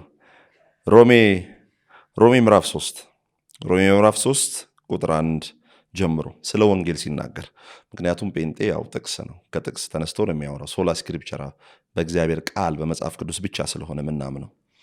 ሐዋርያ ሊሆን የተጠራ የኢየሱስ ክርስቶስ ባሪያ ጳውሎስ በነቢያቱ አፍ በቅዱሳን መጻሕፍት አስቀድሞ ተስፋ ለሰጠው ለእግዚአብሔር ወንጌል ተለየ። ወንጌል በስንዴ የመጣ ነው ወይ ጳውሎስን ስንለው አይደለም። እንዴት ነው የመጣው? አስቀድሞ። እሺ በነቢያቱ አፍ የተነገረ ነው። ከዛስ በቅዱሳት መጻሕፍት አስቀድሞ ተስፋ የተሰጠ ነው ወንጌል። አሁን እኛ እንደምንለው በስንዴና በዘይት የገባ አይደለም። እኔ እኮ አንዳንዴ ሃይማኖት ቤት ያሉ ሰዎች የሚገርሙኝ፣ በዚህ ጋር የተራበን አላበላችሁም፣ የተጠማን አላጠጣችሁም ይላሉ። የእኛ ሚሽነሪዎች ደግሞ በዚህ ጋር እያበሉ እያጠጡ መጥተው ወንጌል ሰበኩ። ደግሞ በስንዴ ነው ይገባ ይላሉ። ስናበላም ችግር፣ ሳናበላም ችግር። የተራበ አታበሉም ጴንጤዎች አሉ። እናንተ ደጅ ላይ ችግረኞች ድሆች አይቀመጡም አሉ። እኛንን ድሃ ምንረዳው አሉ። የእኛ ሚሽነሪዎች ደግሞ ስንዴ እየሰጡ፣ ምክንያቱም ይሄ ሰው ርቦት ወንጌል እየተነገሩ ሊወድቅ ይችላል። መጀመሪያ ስጋው መቆም አለበት፣ በጆሮ ነው የሚሰማው። ስለዚህ መመገብ አለበት። ጌታ ኢየሱስም ጥብርያዶስ ዳር ልክ አሁን እንደምንለው ኮንቴምፖራሪ ቢች ዳር ወስዶ እያዝናናቸው አሳ እያበላቸው ነው የሰበካቸው። የእኛዎቹም ደግሞ ከዛ ሚሽነሪዎች ስለተማሩ ምን አደረጉ? እያበሉ ወንጌልን ሰበኩ። የኢትዮጵያ ሕዝብ እንኳን በስንዴ በገንዘብ ሃይማኖቱን አይቀይርም፣ በፍጹም አይቀይርም። እኔ ነኝ ያለ ምስኪን ድሃ እንኳን ቢኖር ሃይማኖቱን በገንዘብ አይቀይርም። እኔ ሃይማኖቴን እምቢ ነው የሚለው። ስለዚህ ወንጌል በስንዴ የገባ ሳይሆን በእውነት ቃል ስብከት የገባ ነው። የታለ ታዲያ ስንዴው? እኛ ጋር አላገኘ ነባር ስለሆነ ይሆን ስንዴው የለም እኛ ጋር። ስለዚህ ወንጌል አንዳንዴ በስንዴ የገባ ነው ይላሉ። በዚህ ጋር ደግሞ ኦርቶዶክስን በመተቸት ነው ወንጌል አማኝ የገባለ። ቤት አሁን በምን እንደሚያስገቡን እንጂ አሁን በኮንቴነር እንዳይሉን እንጂ ቆይተው በኮንቴነር የገባ ነው እንዳይሉ። ወንጌል አስቀድሞ በነቢያቱ አፍ በቅዱሳት መጽሐፍት በመጽሐፍ ቅዱስ የተጻፈ ስብከት፣ በእውነት ቃል ስብከት የሰዎች ልጆች ሲነኩ የሚመጡበት እውነት ነው እንጂ ስንዴማ እዛ ነው ያለው። ብዙ ማሳ እየሰራን ድንቹን ምናምን አትክልቱን እየሰራን ያደግነው ኦርቶዶክስ ቤተክርስቲያን ውስጥ ነው። አንዳንዴ እኮ እንትን እኮ ንግስ ላይ እኮ ብር ሲሰበሰብ እስከ ጉልበታችን እኮ ይደርሳል። ሰው እኮ ወርቅ ነው የሚሰጠው፣ ቀለበት አውልቆ እኮ ነው የሚሰጠው። ለገንዘብ ሳይሆን ባይዘው ክርስትና የገንዘብ ጉዳይ ሳይሆን የመገንዘብ ጉዳይ ነው። ክርስቶስን ተገንዝበን እንጂ ገንዘብን ወደን የመጣንበት ህይወት አይደለም። ስለዚህ በስንዴ ሳይሆን በእውነት ቃል ስብከት ነው ወንጌል የገባው። ስለዚህ ስንዴ ካላችሁ ካለ ስንዴውንም ስጡን፣ እኛም ዳቦ ቤት ከፍተን እናገልግልና። እቺ ሰይጣን አውቆ በሃይማኖተኞች ውስጥ ሆኖ የሚጠቀማት የመንደር ወሬ ናት። እኔም ለዛ ነው አንድም ያነሳሁት። አሁን ቀሎ መልስ የምንሰጣጥበት ጉዳይ ሆነ እንጂ ብዙዎች ዲስክሬጅ የሆኑበት ቃል ነው። እውነት ለመናገር ልጆች ሆነን ትዝ ይለናል እንዲህ መባል፣ በተለይ በልጅ እንትን ውስጥ ሆነ ጥያቄ የሚያስነሳ ነገር ነበረ። ከነዚህ ጥያቄዎች ምልስ ልበልና አንድ ጥያቄ ላንሳልክ። ለኢትዮጵያ ኦርቶዶክስ ቤተክርስቲያን ምዕመናን ኦብቪየስሊ ትስማማለህ፣ ወንጌል ያስፈልጋል፣ ወንጌል መነገር አለበት ብለህ ታምናለህ። አንድ ጊዜ ከወንጌላውያን አማኝ አገልጋዮች ከሆኑ ግለሰቦች መካከል አንድ ሰው ኢየሱስ አላቸው፣ ማርያም የሚሉትም የኢየሱስን እናት ነው እና የተለያዩ ምክንያቶች በዛ ቤተ እምነት ውስጥ የሚደረጉ ነገሮችን በማንሳት ለአንድ የኦርቶዶክስ እምነት ተከታይ ኢየሱስ ያድናል እንዴት ነው ምለው፣ ኢየሱስን እንዴት ነው ምነግረው፣ ኦልሬዲ ያውቃል የሚል ሀሳብ ይዞ ተነስቶ ነበር። ኦልሬዲ ኢየሱስን ታውቅ ከነበረ ወንጌል በራልኝ ብለው ወደዚህ መንገድ እንዴት መጣህ አንተ? ወይም እንትኑን መንገዱን እንደሚያቅሰው ለአንድ የኦርቶዶክስ እምነት ተከታይ ኢየሱስ ያድናል ማለት ሮንግ ነገር ነው? ኢየሱስን የሚያውቅ ነው? እንደዚህ አይነት ስብከት የሚሰብኩ ሰዎች በእኛ ቤተ እምነትም በውጭም ባሉ ዘንድ ተቀባይነትንና ይሄ መደነቅን እንዲቸራቸው የሚፈልጉ መሀል ላይ ያሉ ሰዎች የሚናገሩት ቃል ነው። ኦርቶዶክስ በጣም ነው ወንጌል የሚያስፈልጋት። ወደፊት ነው የምጸድቀው የሚል ሰው እንዴት ነው ወንጌል ማያስፈልገው?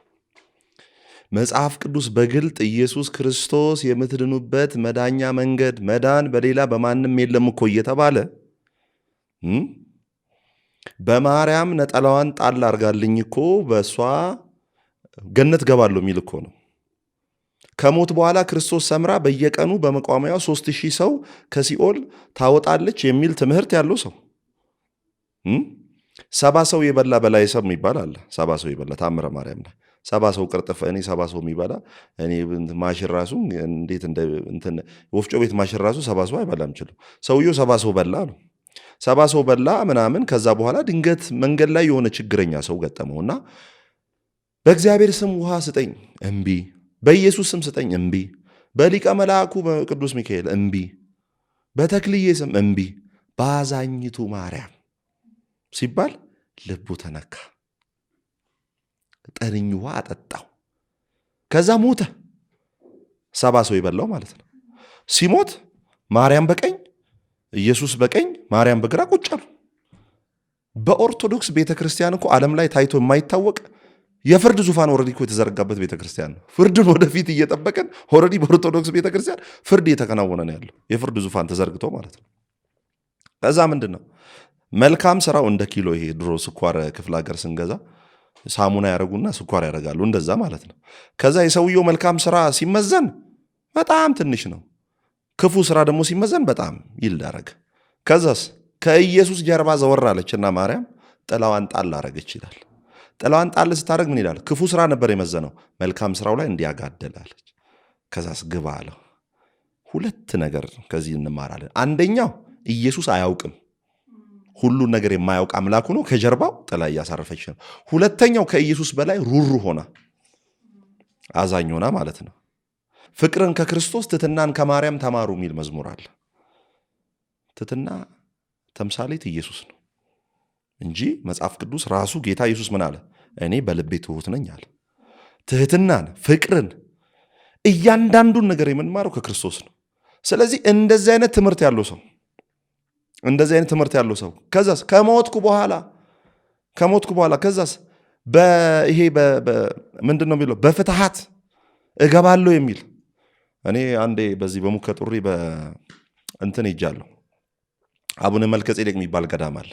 አቡነ መልከጼዴቅ ገዳም ምን ይባላል መሰለሽ? አጠገቡ ገብረ መንፈስ ቅዱስ አለ። አቡነ አረጋዊ ወር ገብረ መንፈስ ቅዱስ እና ከአቡነ ገብረ መንፈስ ቅዱስ መሬቱ ላይ ከሱ መሬት ማለት ነው ልክ ወደ አቡነ ሀብተ ማርያም ወይም ወደ አቡነ መልከጼዴቅ እግርሽ ሲያርፍ 7 ትውልድሽ ይድናል።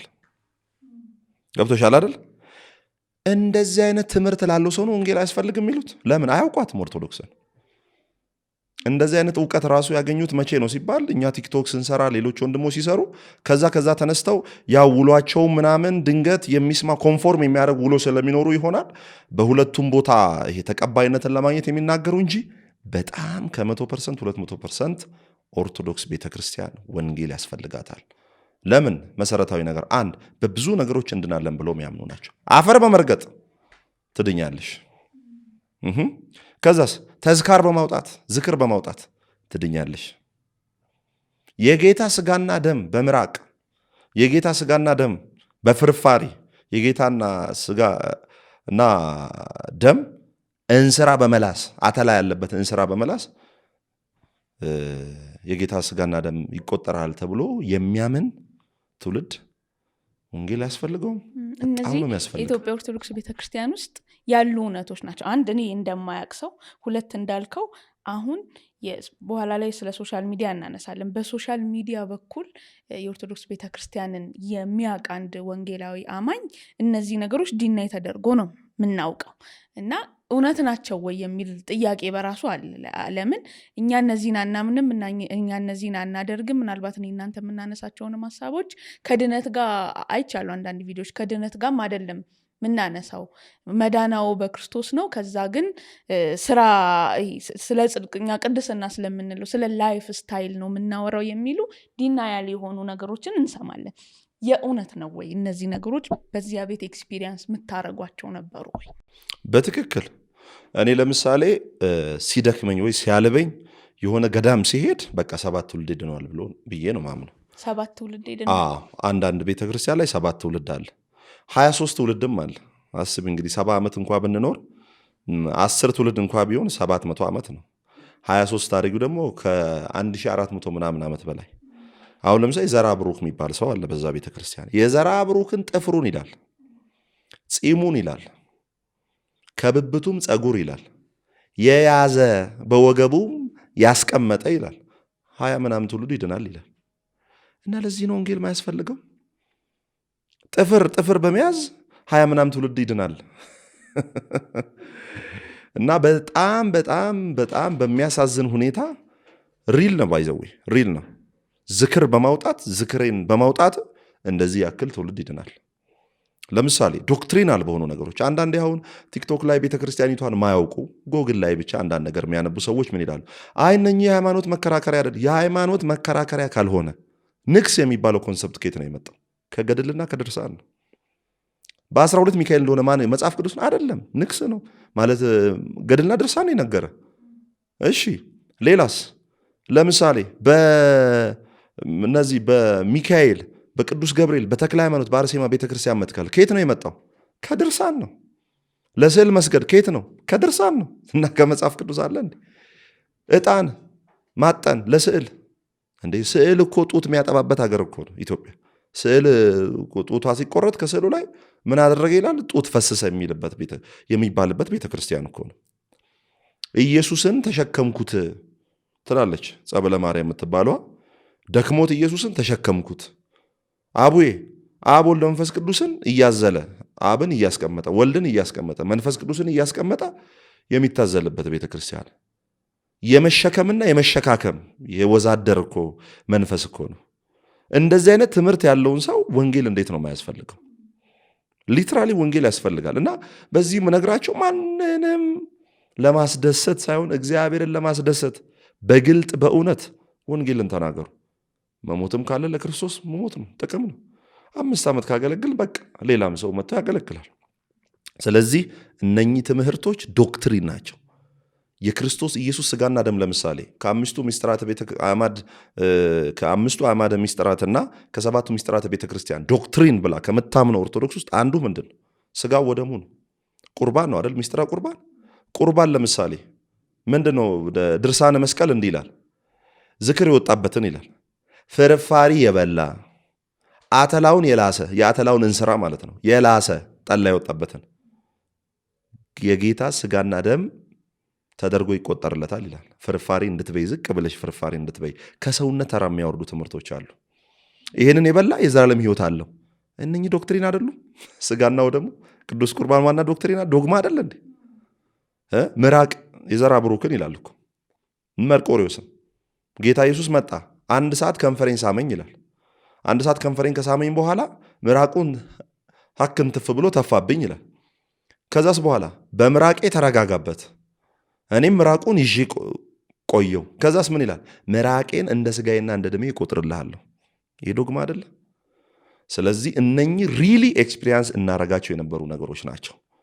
የሆነ ገዳም ስንሄድ የዳንን ያክል በቃ እንደ ዳንን ተደርጎ የሚቆጠር ሰው መኪናውን ሸጦ ይሰጣል፣ ሰው ቀለበቱን አውጥቶ ይሰጣል። ስለዚህ ሊትራሊ እዛ ቤት ያሉ ሰዎች ለመዳን የሚያደርግ ይህን ስናገር ፈጽሞ ጥላቻ የለኝም ለዛ ቤተ እምነት። ቤተሰቦችም ግማሾች ኦርቶዶክሳውያን ናቸው። መጽሐፍ ቅዱስ እንዳነብ ራሱ መንፈሳዊ ነገር ዝንባሌም እንዲኖረኝ መሰረት አለ። የኦርቶዶክስ ቤተክርስቲያን በጣም ክብር አለኝ ለህዝቡ። ስናገር ኃይለኛ የሆነ ትዕቢተኛ ልመስል እችላለሁ። እነርሱ እንዲድኑ እውነትን ወደ ማመን እንዲመጡ ጭምር። ወንጌል ለሙስሊምም ያስፈልጋል፣ ለካቶሊክም፣ ለሁሉም ወንጌል ያስፈልጋል። ስለዚህ እውነት ነው፣ ያ ለመዳን የምናደርጋቸው ነገሮች ናቸው። ቀጥዬ እኔ ማንሳት የፈለግኩት ይሄንን ሀሳብ ነበረ። እኔም ፎከስ አድርጌ እየጠየቅኩ የነበረው እንዳልኩ የእውነት አንድም እንደኔ የማያውቅ ትውልድ ይኖራል፣ ሁለትም በኢትዮጵያ ኦርቶዶክስ ቤተክርስቲያን ውስጥ ኖሮም ከላይ ያሉ ልምዶችን የሚያውቅና የሆነ ቀን አንተ እዛ ቤት ሆነ ጥያቄዎች እንደተፈጠሩበት የሆነ ጥያቄ ውስጥ ያለ ትውልድ ይኖራል እና እሱን ክሊር ለማድረግ ነው። ግን ሁሉ ደግሞ ኢንቴንሽናችን ቅድም ስለ ሞቲቭ ስታወራኝ ነበር። ኢንቴንሽናችን ከማዳን ወንጌልን ከመንገር አንጻር ስለሆነ ለኢትዮጵያ ኦርቶዶክስ ቤተክርስቲያን ወንጌል እንዴት መሰበክ አለበት ብለታም ወንጌል ያስፈልጋል የሚለውን ከተማመንን እንዴት ወንጌል መሰበክ አለበት ማለት ወንጌልን እኛ ለየቤተ እምነቱ እንለዋውጣዋለን ሐሳቡን ማለቴ ሳይሆን ምንናገርበት መንገድ። አንዳንዶች ኢየሱስ አያስፈልጋቸውም ኢየሱስ አላቸው ያሉት ከላይ ከማወቅ አይደለ? አዎ ኢየሱስ የሚለው ስም ሊኖር ይችላል። እንዴት ነው ያለው? ቅድም ስትለን ነበረ እንደ አንድ አስፈላጊ ነገር እንደ ብቸኛ ሳይሆን እንደ አንድ ነገር ሆኖ ነው ያለው የሚለውን አንስተናል። እና ግን ያሰባበክ የንግግር ወይም ደግሞ በትክክል ሄደን ኦን ፖይንት ማዳን እግዚአብሔር ቢሆንም እንደ ወንጌል ሰባኪ ግን ለኢትዮጵያ ኦርቶዶክስ ቤተክርስቲያን ወይም ደግሞ ለአንድ የኦርቶዶክስ እምነት ተከታይ ወንጌል ዊች ወይ በምን መንገድ ቢሰበክ ፍሩትፉል ይሆናል ብለህ ታስባለህ? አመሰግናለሁ። ይህንንም ከእግዚአብሔር ቃል እጀምራለሁ። ሮሜ ምዕራፍ 1:16 ላይ እግዚአብሔር ቃል እንዲህ ይላል፣ በወንጌል አላፍርምና አስቀድሞ ለአይሁዳዊ ደግሞም ለግሪክ ሰው ለሚያምኑ ሁሉ የእግዚአብሔር ኃይል ለማዳን ነውና። ዓለም ላይ ብዙ ኃይሎች አሉ። ኒውክለር ሊሆን ይችላል፣ መሳሪያዎች ሊሆኑ ይችላሉ፣ ባዮሎጂካል ዋር የሚደረግበትም የተለያዩ አይነት ነገሮች ሊኖሩ ይችላሉ። እነኚህ ሁሉ ኃይሎች ለምሳሌ ለጦርነት የሚጠቀሟቸው ኃይሎች ለማጥፋት ነው፣ ለመግዛት አቅም ለማግኘት ኃያላን ሀገራት ማለት ነው። አቅም ለማግኘት ነው ምን የሚያደርጉት የሚሰሩት። ስለዚህ የሚጻረር አካል ካለ ለማጥፋት ነው፣ ፈጽሞ ለማጥፋት ነው። የእግዚአብሔር ትልቁ ኃይል ግን የተገለጠው ለማዳን ነው። ስለዚህ ወንጌል የእግዚአብሔር ኃይል ነው። የእግዚአብሔር ኃይል ለምንድን ነው የተገለጠው? ለማዳን ነው፣ ለመግደል አይደለም። ኦርቶዶክስን ለማባሳጨት እኔ አንዳንዴ በጣም ማያቸው ሰዎች አሉ። እግዚአብሔር ጠርቷቸዋል ብዬ ማላምናቸው ሰዎች ማለት ነው። ሆን ብለው ለምሳሌ እኔ የአንድን ሰው ግለሰብ ስተት አምጥቼ ኦርቶዶክስ ብዬ አልተችም። ለምን? የአንድን ጴንጤ ለምሳሌ አንድ አገልጋይ ሶፍት አስበላ የጴንጤ ሙሉ ትምህርት አይደለም። በፍጹም ይሄ ነውር ነው። ሚራክል መኒ እናደርጋለን የሚሉ ሐሰተኛ ነቢያትን አምጥቼ እውነተኛ አገልጋዮች ናቸው የጴንጤ ሁሉ አስተሳሰብ ነው ብዬ አላምን። ለምን? አልተጻፈም። ለምሳሌ ኦርቶዶክስ ላይ አንዱ ሰው ተነስቶ ሰው በቃ እንደፈለግን መስከር እንችላለን ብሎ ሲጠጣ አያችሁ ኦርቶዶክስ እኮ አልልም። ለምን? ኦርቶዶክስን የሚወክለው ግለሰብ ሳይሆን ትምህርቱ ነው። ግለሰብ ሳይሆን ትምህርቱ ነው። ስለዚህ የሆነ ግለሰብ ሜንሽን አድርጎ ከተናገረ ትምህርቱን ሜንሽን አድርጎ ከተናገረ እዛ ላይ ቪዲዮ ሰራሉ። ለምን? ተጨባጭ ስለሆነ ማለት ነው። እና ከግለሰቦች ተነስተው ሁሌ ኦርቶዶክስን ለማጥቃት ለማበሳጨት የዛ እምነት ተከታዮችን ለማናደድ የሚደረጉ ትንኮሳዎች ጥሩ ናቸው ብዬ አላስብም። ቢኮዝ ሃይማኖት በጣም ሴንሲቲቭ ኤሪያ ነው። በጣም ከባድ ኤሪያ ስለሆነ እንደዚህ አይነት ነገር የሚያደርጉ ልባቸው ሰዎች እንዲድኑ ሳይሆን ለማበሳጨት፣ ለመታወቅ የሚያደርጉ ሰዎች ከእንደዚህ አይነት ነገር ቢቆጠቡ ብዬ አስባለሁ። እግዚአብሔርም ይረዳቸዋል።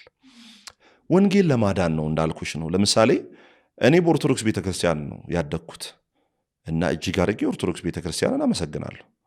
ኢቭን ኢፍ በዚህ አማርኛ እንኳን ማውራት የቻልኩት መጽሐፍ ቅዱስን ማንበብ የግዕዝ ቃል እንኳን ማንበብ ቁጥር ማንበብ የቻልኩት እዛ ቤት ሆኜ ነው። መጽሐፍ ቅዱስ ማቴዎስ፣ ማርቆስ የሚለው ነገር ምንድነው?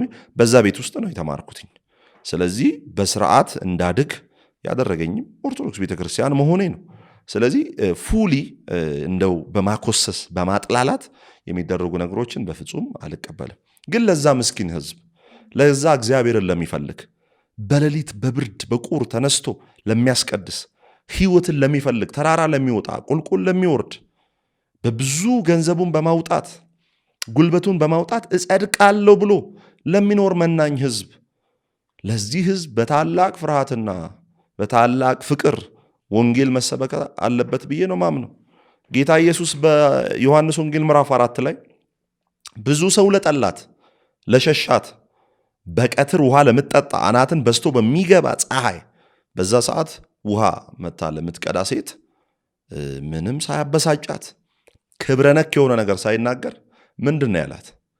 ውሃን አጠጭኝ ነው ያላት። አልጠጣም ውሃውን። ጥበብ ነው ይሄ ጌታ ኢየሱስ የጠቀመው ጥበብ። ከዛስ ውሃ ጥበብ ብቻ ሳይሆን የማንጠማውም ውሃ እንዳለ ደግሞ በደንብ አድርጎ የተናገረበትም ጭምር ነው። ስለዚህ ወንጌል የሰውን ባህል በማክበር ወንጌል የሰውን ሃይማኖት በማክበር እኔ ዛሬም ነገም ቤተ ክርስቲያኒቱ ላይ የተጻፈ ነገር ካለ አንብቤ እናገራለሁ። አንዳንዴ አሁን እኛ የምናውቀው በቤተ እምነት ውስጥ ያሉ ደግሞ የማያውቋቸው ነገሮች አሉ። ለምሳሌ በጣም አስደንጋጭ ነገር ማርያም የወንድ ልጅ የወር አበባ እንዲያይ አድርጋለች። ማርያም ማለት ነው። ይሄንን ሳንብለት ምሰድበው ነው የሚመስለው። እየሰደብኩት አይደለም፣ የእርሱን መጽሐፍ እያነበብኩ ነው። ኦኬ፣ ከነሱ መጽሐፍ ቤት ነው ሄደን የምንገዛው። ደንበኞቻችን ናቸው እነሱ መጽሐፍ ሻጮች ማለት ነው። ከዛ ሄደን ነው የምንገዛው። ስለዚህ እኔ መጽሐፉ ላይ ያለውን ነገር ሳነብ ብዙ ጊዜ ጥላቻ ለእነርሱ ያለኝ ይመስላችኋል? ኖ አይደለም። ከእግዚአብሔር ቃል ውጪ ያለውን ነገር አጋልጬ የእግዚአብሔርን ቃል በልባቸው ላይ ለመትከል ካለኝ ነገር አንጻር ነው።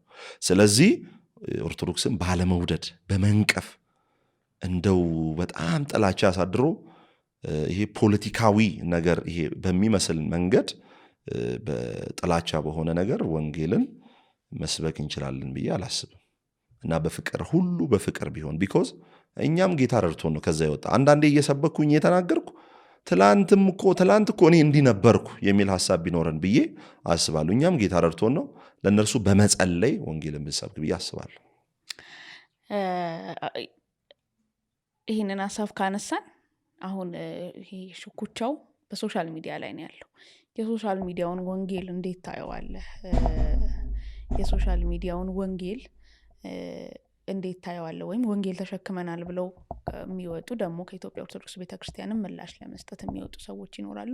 እነዚህ ግጭቶች ሶሻል ሚዲያ ላይ ደግሞ እንደሚያገለግል ሰው ጥቅም ጉዳቱ ምንድን ነው ያለህ መልከታ? እሺ፣ በመጀመሪያ ደረጃ እኔ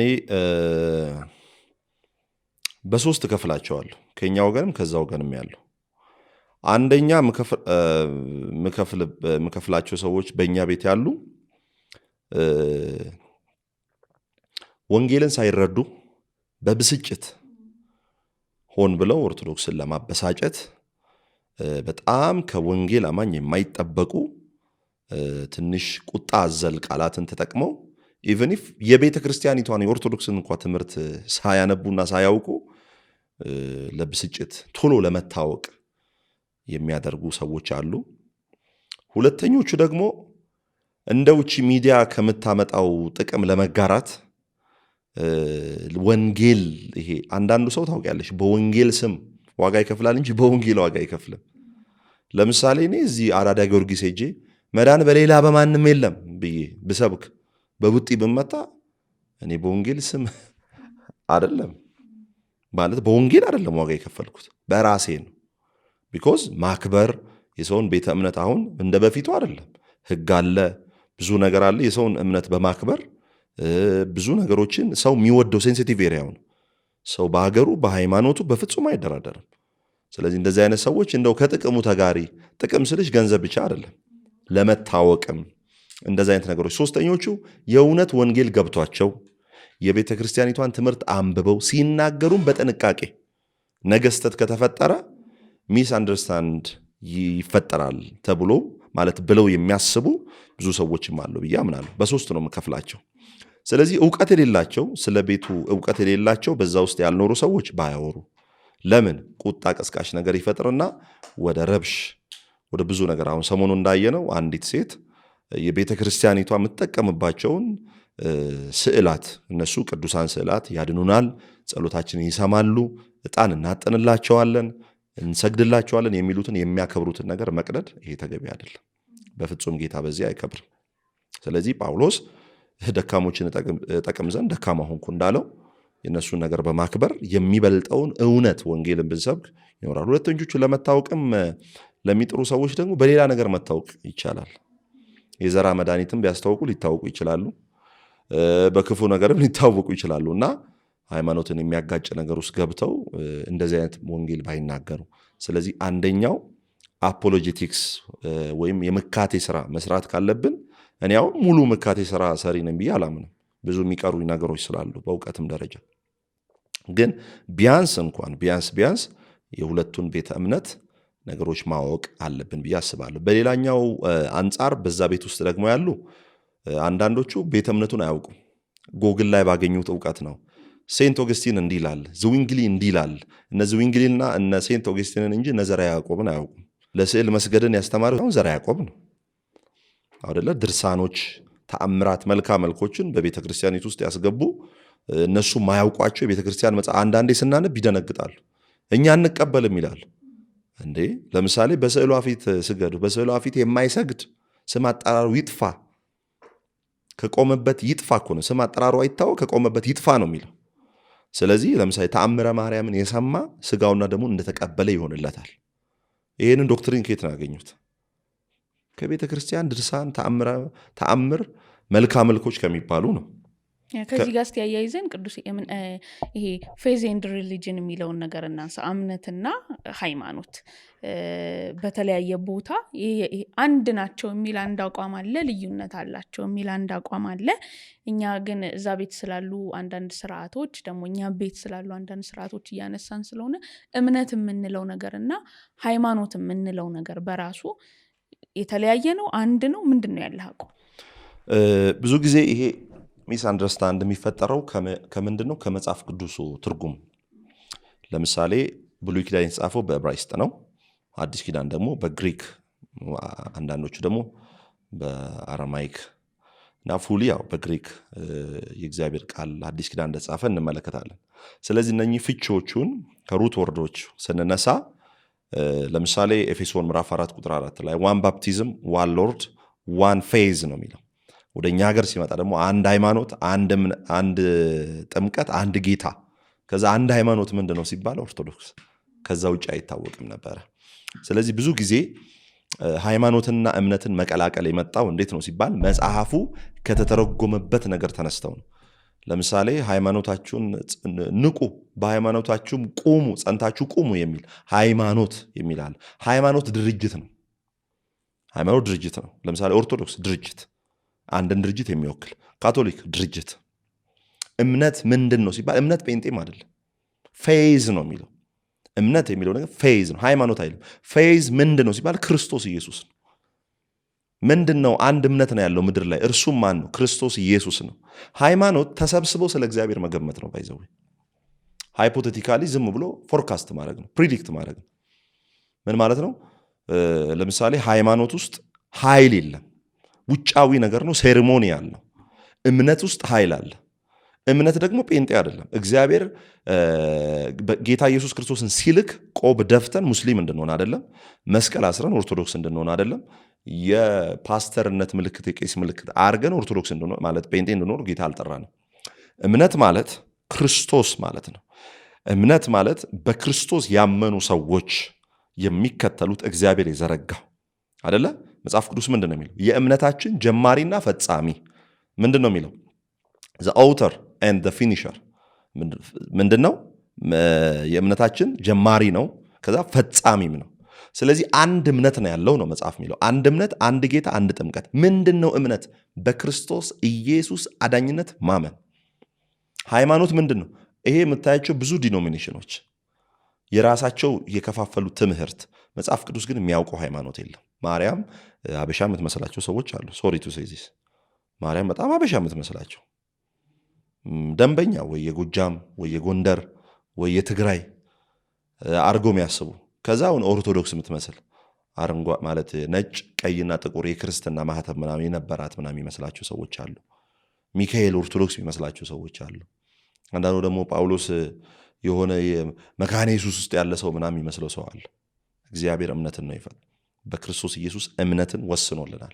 እምነት ምንድን ነው ሲባል በክርስቶስ ኢየሱስ ብቸኛ አዳኝነት ማመን፣ መዳን በሌላ በማንም የለም ይላል አይደል?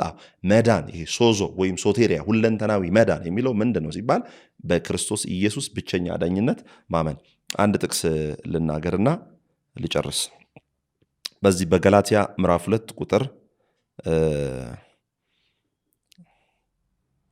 16 ላይ እንዲህ ይላል፣ ነገር ግን ሰው በኢየሱስ ክርስቶስ በማመን እንዲጸድቅ እንጂ በሕግ ሥራ እንዳይሆን አውቀን ሥጋን የለበሱ ሁሉ በሕግ ሥራ ስለማይጸድቅ እኛ ራሳችን በሕግ ሥራ ሳይሆን በክርስቶስ እምነት። በምንድን ነው የምንጸድቀው? በክርስቶስ እምነት። በክርስቶስ እምነት ምን ማለት ነው? በክርስቶስ ሥራ ማለት ነው። ያ ሥራ ምንድን ነው? ሞቱ፣ ትንሣኤው፣ ማረጉ፣ በአብ ቀኝ መቀመጡ፣ ምልጃው፣ ዳግመኛ መምጣቱ። በክርስቶስ እምነት ማለት በክርስቶስ ሥራ ማለት ነው። ስለዚህ እምነት ምንድን ነው? የሆነ ሃይማኖት ድርጅት ሳይሆን የክርስቶስ ኢየሱስ ሥራ ማለት ነው። ሃይማኖት ደግሞ ምንድን ነው? ሰዎች የፈጠሩት። ለምሳሌ የእኛ እምነት ከሌሎች ሰዎች የሚለይበት ለምንድን ነው? ለምሳሌ እኛ እምነት ነው ያለን። አሁን ስለ ጴንጤነት አይደለም ማወራው፣ ስለ ክርስቲያን መሆን ነው ማወራል። ለምሳሌ አይዲዮሎጂ አይደለም ክርስትና አይዲዮሎጂ አይደለም። ኮንፊዥኒዝም የሚባል ስርዓት አለ። ኮንፌሽስ የሚባል ሰውዬ የሰራው ስርዓት። በአንተ ላይ እንዲደረግ የማትፈልገውን ክፉ ነገር በወዳጅ ላይ አታድርግ ከማቴዎስ ወንጌል ወስዶ። ኮንፌሽስ የለም፣ ሐሳቡን ግን ያደርጉታል። ታኦ የለም፣ ታኦይዝም ግን ሐሳቡ ይሄድላቸዋል። ያለ ፋውንደሩ ሐሳቡ ይሆንላቸዋል።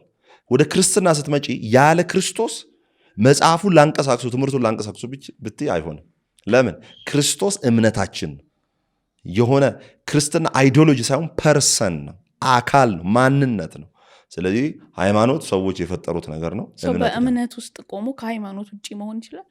በእምነት ውስጥ ቆሞ ከሃይማኖት ለምሳሌ ይኸውልሽ፣ ሃይማኖት ማለት ለምሳሌ አንድ ቤተክርስቲያን የማመልክበት ስርዓት ይሄ ነው፣ ቀሚሴ፣ ከበሮዬ፣ እንትኔ፣ ስርዓቴ ብላ የምትጠቀማቸው ነገሮች ሃይማኖት የሚባሉ ነገሮች ትምህርቷ።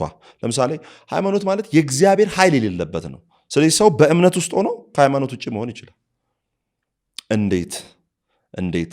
ሃይማኖት ማለት ምን ማለት ነው? ቅድም አለን የሰዎች ስርዓት፣ ወግ፣ ይሄ እሴት ምንላቸው ነገሮች ጥርቅም ነው። ኢየሱስ በነበረበት ጊዜ ይሁዲነት ነበረ። ዶክትሪኑን የምናምነውን ትምህርት ከጠቀለለ መለየት እንዴት ቻለን ብዬ ነው። አቤት ሃይማኖት ውስጥ ስርዓቶቹ አሉ። አሁን ስርዓቶቹ ማቴሪያሎቹ አሁን የጠቀስናቸው ነገሮች አሉ። ከዛ ደግሞ እንደ አንድ እንትን እኔ አሁን የዚህ እምነት ተከታይ ነኝ ስል የዚህ ሃይማኖት ተከታይ ነኝ ስል ያ ቤተክርስቲያን የሚያምንበትን ዶክትሪን እያመንኩኝ ነው። ስለዚህ እምነት የምንለው ነገር ይሄንን ትምህርት ማመን መቀበል ሲሆን ሁለቱን ነገር ሰፍተው የሚያቀርቡ ሰዎች ስላሉ ትንሽ እንድንፈታው አንድ ሃይማኖት ተከታይ ከሆንኩኝ የምታምንበትን ዶክትሪን እየተከተልኳት ነው አይደለ? ስለዚህ እምነቴ የሃይማኖት እየሆነ ነው፣ ወይም ሃይማኖትና እምነቴ የተቀላቀለ ነው ማለት ነው።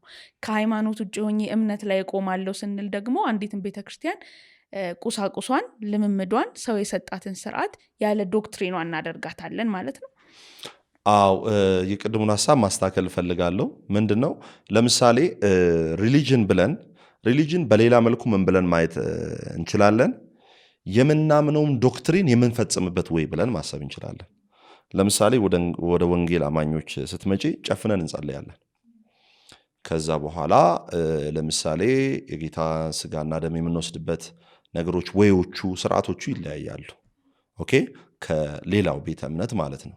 እነኚህ የምናደርጋቸው ስርዓቶች ጨፍኖ መጸለይ፣ ለምሳሌ ካልጨፈናችሁ በቃ ይሄ እንደዚህ አይሆንም የሚባል ነገር የለም።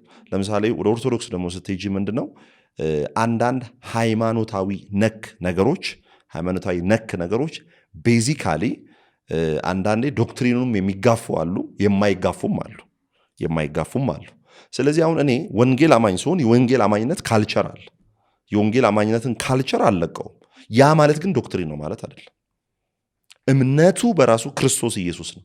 ያመነውን ክርስቶስ የምንገልጥበት ወይ ደግሞ ሪሊጅን ሊሆን ይችላል። ለምሳሌ የምናሳውቅበት ነው። ትምህርቱ ግን ሪሊጅን አይደለም። ትምህርቱ ዶክትሪን እምነታችን ምናምንበት ነው። ለምሳሌ ሰው ጨፍኖም ባይጸልይ የእግዚአብሔር ልጅ ከሆነ የእግዚአብሔር ልጅ ነው። በክርስቶስ ኢየሱስ አምኖ ሰው ከዳነ ባለበት ቦታ ኢየሱስን እጁን አንስቶ ቢቀበል ምንድን ነው? ይድናል። ወደዚህ ህብረት አሁን ለምሳሌ ሃይማኖቱ ጋር ያለው ችግር ምንድን ነው? ወደ እውነተኛይቷ ሃይማኖት ተቀላቀሉ። ከእርሷ ውጭ አንዲት ቤተ ክርስቲያን እሷ ብቻ ናት ምናምን። ለምሳሌ የሚጠቀሙ ጥቅስ አለ ኤርምያስ 6:10 የቀደመችቱ መንገድ ጠይቁ በእርሷም ሂዱ ለነፍሳችሁም ዕረፍት ታገኛላችሁ። ሌላም ደግሞ አለ በዚህች ዓለት ላይ ቤተክርስቲያኔን እመሰርታለሁ አለ የሚለው። ሁለቱን አሁን ለመፍታት ያክል ለምሳሌ የቀደመችው መንገድ ጠይቁ የሚለውን ጌታ ኢየሱስ ክርስቶስ መሆኑን ለማወቅ አንደኛ ቆሮንቶስ ምዕራፍ 10 ላይ መሄድ እንችላለን። የቀደመችው መንገድ ምንድን ናት ሲባል እስራኤላውያን የሄዱበት መንገድ፣ በምድረ በዳ የመራቸው ያኖራቸው፣ በዛ ምድረ በዳ ከክፉ የታደጋቸው ክርስቶስ ኢየሱስ ነው። ስለዚህ ያ ክርስቶስ ኢየሱስ እስራኤላውያን የሄዱበት የተከተሉት አምላካችን ነው ያሉት ይሽዋ ኦኬ። አሁን መጣና በዮሐንስ ወንጌል ምዕራፍ 14 ቁጥር 6 ላይ እኔ መንገድ ነኝ አለ፣ ሕይወት ነኝ አለ። አሁን ያችን ለመጠቀም ምንድን ነው የሚሉት? አይ ቀደምት እምነት እኛ ነን። እንደዛም ከተባለ ማለት ያለባቸው እነ ይሁዲነት፣ እነ ቡዲዝም፣ እነ ህንዱይዝም ከ10,000 ዓመት በላይ እዚያ እያስቆጠሩ በሐዋርያት ቅብብል ነው የመጣቸው የኦርቶዶክስ ቤተክርስቲያን። በሐዋርያት ቅብብል እኔ በጣም እነሱ ነው ልቀመጡ ወጣቶች ሰሞኑን አሁን የፈጠሯት ነገር ናት። በሐዋርያ ቅብብሎች የመጣች ቤተክርስቲያን ከሆነች አንድ ወደ ፍጡር የጸለየ ሰው ካለ እስቲ ከሐዋርያ ይስጡን። ሁለተኛ ለስዕል የሰገደ ሐዋርያ ካለ እስቲ መስረጃ ይስጡን። ሶስተኛ ማርያም አማላጅ ናት ብሎ ያስተማረ ጳውሎስም ይሁን ጴጥሮስም ይሁን እነ ኦገስቲንም ይሁን የትኞቹም ይሁን እስቲ ማስረጃ ይስጡን። ሌላ በመልካም ይሄ ለምሳሌ የሰውን ዝክር በማውጣት እጸድቃለሁ፣ ገዳም በመሳለም እጸድቃለሁ፣ በሆነ መልአክና በሆነ አገልጋይ ስም ቤተክርስቲያንን አንጬ ከዛ ለሱ ታቦት ሰርቼ አመልካለሁ የሚል አንድ ሐዋርያ ካለ ይጥቀሱን። እቺ ዝም ብላ የምርጫ ቅስቀሳ ናት። የምርጫ ቅስቀሳ አንድ መንግስት ምን ያደርጋል? እኔ ከተመረጥኩኝ ውሃ አስገባላችኋለሁ፣ ትምህርት ቤት እገነባላችኋለሁ ይላል። እስክትሄጂ ድረስ ነው። በሐዋርያት ቅብብሎች ይሉሽና ይቀባበሉሽና ስትገቢ አባከና ምንም አንድ ሐዋርያ የለም በቤተ ክርስቲያን ውስጥ ማለት ነው። ስለዚህ ይሄ ለምርጫ ቅስቀሳ የሚደረግ ነው። ስለዚህ ሃይማኖትና እምነት የሚለውን ነገር ለመለየት ሲምፕሊ ለመለየት ምንድነው? ሃይማኖት ውስጥ ኃይል የለም፣ እምነት ውስጥ ግን ኃይል አለ። ሃይማኖት ተሰብስበው የሆነ ቡዲዝምም እኮ ሃይማኖት ነው፣ ኢየሱስን አያምን። ሂንዱይዝምም እኮ ምንድነው? ሃይማኖት ነው። ይሁዲነት ውስጥ እኮ የገቡ ሰዎች ነበሩ፣ ሃይማኖት ነው። የራሱ ሁሉም እኮ ሃይማኖት ነው። የእኛን የሚለየው ምንድነው ሲባል ክርስቲያን ነን። ክርስቲያንነት ሃይማኖት ነው አይደለም፣ እምነት ነው። ምንድን ነው? እንደ ሀገር ስንጠራ ለምሳሌ ሃይማኖት ተብሎ ሊሞላ ይችላል። የምናምነው እምነት እኮ ሃይማኖት ማለት እኮ ዶግማ ወይም ትምህርት ማለት እኮ ነው፣ ትርጉሙ ማለት ነው። ግን እንደ ድርጅት ብቻ መታየት የለበትም። እግዚአብሔር የዘረጋው እንድናምንበት የተጠራንበትም ክርስቶስ ራሱ እምነታችን የሆነ ነው። ስለዚህ ያን ብንለይ ብዬ አስባለሁ። ወንጌል፣ ቤዛነት፣ መማለድ እነዚህ ነገሮች በመሀል መስመር ሰርተው የምንወያይባቸው ወይም የሚነሱ ልዩነቶች ናቸው። ደግሞ ለወንጌል ለመንገር አንዱ ማወቅ ካለብን ነገሮች አንጻር ልክ ናቸው ብዬ አስባለሁ። ሁለት ነገር አንስተን ወደ መጨረሻው ነገር እንሄዳለን። ስርየት እና ይሄ ብዙ ደግሞ ልዩነቶችን እየፈጠሩ የምናስተውልበት የመረዳት ክፍተቶችን የሚፈጥሩት ነገሮች የብሉይ ኪዳንና የአዲስ ኪዳን ልዩነትን አለመረዳት ይመስሉኛል። እነዚህ ነገሮች ላይ እስቲ ትንሽ እሺ፣ ከስርየት ስንጀምር ወይም አቶንመንት ስርየት ለምሳሌ በብሉይ ኪዳንና አዲስ ኪዳን፣ ከዛ በፊት ግን ሜጀር የሆኑ ነገሮችን እናንሳ። ብሉይ ኪዳንና አዲስ ኪዳን። ብሉይ ኪዳን ወይም ኦልድ ቴስታመንት የምንለውና ኒው ቴስታመንት ወይም አዲስ ኪዳን። ብሉይ ኪዳን በምንድን ነው የተመረቀው? ለምሳሌ ብሉይ ኪዳን ተብሎ የሚጀምረው ለምሳሌ ዘፍጥረት ላይ አይደለም። አንዳንድ ሰው ብሉይ ኪዳን ዘፍጥረት ይመስለዋል። አይደለም። ብሉይ ኪዳን የሚለው ኪዳኑ ራሱ የጀመረው ዘጸአት 24 ላይ ነው። ዘጸአት 24 ለምን አደረገ? ሙሴ ደሙን ወስዶ በመጽሐፉና በሕዝቡ ላይ 7 ጊዜ በሂሶጵ ረጨው። ስለዚህ ብሉይ ኪዳን እንዴት ተመረቀ ሲባል በደም ተመረቀ። ከዛስ ሲመረቅ በደም በምን በእንስሶች ደም ተመረቀ። የብሉይ ኪዳን መሰረቱ ሁለት ነገር ነው። አንደኛው በእንስሳት ደም ላይ፣ ሁለተኛው አድርግና አታድርግ በሚል በሰው ችሎታ ላይ የተመሰረተ ነው። ኦኬ። ሐዲስ ኪዳንስ ሲባል በምን ላይ ነው? በእንስሳ ደም ላይ ሳይሆን በኢየሱስ ደም ላይና በሰው አድርግና አታድርግ ሳይሆን በክርስቶስ ኢየሱስ ባደረገው ስራ ላይ የተመሰረተ ነው። ስለዚህ ይህንን ሰዎች ብዙ ጊዜ አይለዩትም። ብሉይ ኪዳን በእንስሳ ደም የተመረቀ፣ ከዛስ አድርግና አታድርግ በሚል ለሙሴ ሕግን በተቀበለ ጊዜ የመጣ የህይወት ስርዓት ነው ወይም ኪዳን ነው። ኪዳን ለምሳሌ እኛ ሐዲስ ኪዳን እኛ ኪዳን አልገባንም። አንዳንድ ሰው ኪዳን የገባ የሚመስለው ሰው አለ። እኛ ቤትም እኔ ኪዳን ልጅ ነኝ ኪዳን አለኝ ምናምን ምን ኪዳን አለኝ ምናምን የሚል ሰው ሊኖር ይችላል። እኛ ኪዳን አልገባንም። ለምሳሌ ጌታ ኢየሱስ ክርስቶስ ምንድን ነው ያለው? እኔ ለብዙዎች የማፈሰው ደሜ ይሄ ነው፣ ለብዙዎች የምቆርሰው ስጋዬ ይሄ ነው። ከዛስ ለአዲስ ኪዳን የምገባው ከእናንተ ጋር የምገባው ኪዳኔ ብሎ ኤርምያስ 30:31 ላይ እግዚአብሔር ከይሁዳና ከእስራኤል ቤት ጋር የምገባው ኪዳን ብሎ ተናግሯል። ጌታ ኢየሱስ ደግሞ ምንድን ነው? ስለ እናንተ የምገባው ኪዳን፣ ስለ እናንተ የማፈሰው ደም። ስለዚህ እግዚአብሔር ከክርስቶስ ጋር ኪዳን የገባበት ህይወት ነው አዲስ ኪዳን። ብሉይ ኪዳንስ እግዚአብሔር ሳይሆን ህዝቡና መጽሐፉ የተስማሙበት ነው። እናደርጋለን። ዘጸአት 19 ላይ ምንድን ነው ያሉት? እግዚአብሔር የፈለገውን ነገር ሁሉ እናደርጋለን። እንደውም ቀለል አድርገው we can do whatever God wants፣ እግዚአብሔር የፈለገውን ነገር እናደርግ ሂድ አምጣ አሉ። ገና እሱ ሊቀበል ሲል ጣዖት ሰርተዋል።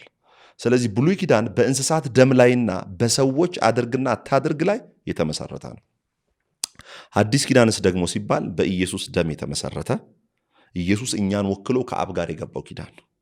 ከዛስ በእኛ አድርግና አታድርግ ሳይሆን በክርስቶስ ኢየሱስ መልካም ስራ ላይ የተወሰነ ምንድን ነው? ኪዳን ነው። ይሄንም ባለመረዳት ልክ ብሉይ ኪዳን ላይ ያለውን ነገር በመውሰድ እዚህ ጋም እናደርገዋለን ብለው የሃይማኖት ሰዎች ሲፍጨረጨሩ ታያለሽ። የሃይማኖት ሰዎች ማለት በራሳቸው ለመጽደቅ በራሳቸው ስራ የሚፍጨረጨሩ ሰዎች ማለት ነው። ስርየት ለምሳሌ ስርየትን ካየን ለምሳሌ በብሉይ ኪዳን ታላቂቷ ዩም ኪፑር ወይም የስርየት ቀን የምትባለው በዘሌዋውያን 16 ላይ አለች። በዘሌዋውያን 16 ላይ ሰው ኃጢአቱ እንዲሰረይ በግል የሚያቀርበው አለ። አስ ኤ ኔሽን ደግሞ ዩም ኪፑር በተባለችው ታላቂቷ የስርየት ቀን ላይ ከህፃን እስከ አዋቂ ከደቂቅ እስከ ሊቅ ድረስ ሰውነታቸውን በመታጠን መልካም መዓዛ በመያዝ በጣም ራሳቸውን ጠብቀው ሊቀ ካህኑም ታጥነው ለዛች ታላቂቷ የስርየት ቀን ይጠብቃሉ። ከዛስ 2 በግ ኦር ፍየል ሊመጣ ይችላል። ምን ያደርጋል? ዘሌዋውያን 16 ላይ እናነበዋለን። እሱን አንደኛው በግ እጅ ለሚጫንበት ነው። እጣ ይወጣል። ሁለቱም ላይ እጣ ይወጣና እጣ ሲወጣ ምን ይደረጋል? አንደኛው እጅ ለሚጫንበት፣ ሁለተኛው ደግሞ ለሚሰደድ ወይም ለሚለቀቅ ይባላል። እጅ የሚጫንበት ምንድን ነው? ኃጢአተኛው ይመጣና በጉ ላይ እጁን ይጭናል። ከዛስ የኃጢአት መተላለፍ ይሆናል። መተላለፉን የትራንስፈር ኦፍ የትራንስግሬሽን የምንለው የመተላለፉን ያስተላልፋል። በማን ላይ? በበጉ ላይ ያስተላልፋል። ልብ በይ። አሁን ሊቀ ካህኑ እግዚአብሔርን ወክሎ ነው መስዋዕቱን የሚመለከተው። በሊቀ ካህኑ አይኖች ውስጥ እግዚአብሔር ነው የሚመለከተው። ስለዚህ ሊቀ ካህኑ የሚመረምረው በጉን እንጂ በጉን አቅራቢውን አይደለም። ስለዚህ ስርየት እንዴት ነበረ ሲባል በጉን ነው የሚያየው። ከዛስ በጉን አይቶ በጉ ሌላ ይሄ ቁስል የሌለበት ቀንዱ ያልተሰበረ መሆኑን በደንብ አድርጎ ቼክ ያደርግና ንጹህ መሆኑን ሲያውቅ ሄዶ በስርየት መክደኛው ላይ ያርደዋል። ሆድ ዕቃውን ይዘረግፋል ውጭ ላይ፣ ቆዳው ከከተማ ውጭ ወጥቶ ይጣላል ምናምን። ደሙ ከዛ በስርየት መክደኛው ላይ ይፈሳል። የስርየት መክደኛው ከላይ ነው ያለው። ከታች ምን አለ? የአሮን በትር አለ። ከዛ የሙሴ ሕግ አለ። ከዛ ደግሞ መና አለ። ለሶስቱ ነገር ነው የሚያቀርቡት። እንደውም እግረ መንገዴ ለምንድን ነው ኦርቶዶክሳውያን በብሉይ ኪዳን ታቦቱ ለሶስት ነገር ውስጡ አለ፣ እዚህ ግን ምንም ነገር የለም? ለምሳሌ መና አለ፣ የአሮን በትር አለ፣ ደግሞ የሙሴ ሕግ አለ። ለምንድን ነው የሌለው ብዬ ጠይቃለሁ ብዙ ጊዜ። ከዛ ደሙን ሲያቀርቡት ምንድን ነው? ለስርየት ነው።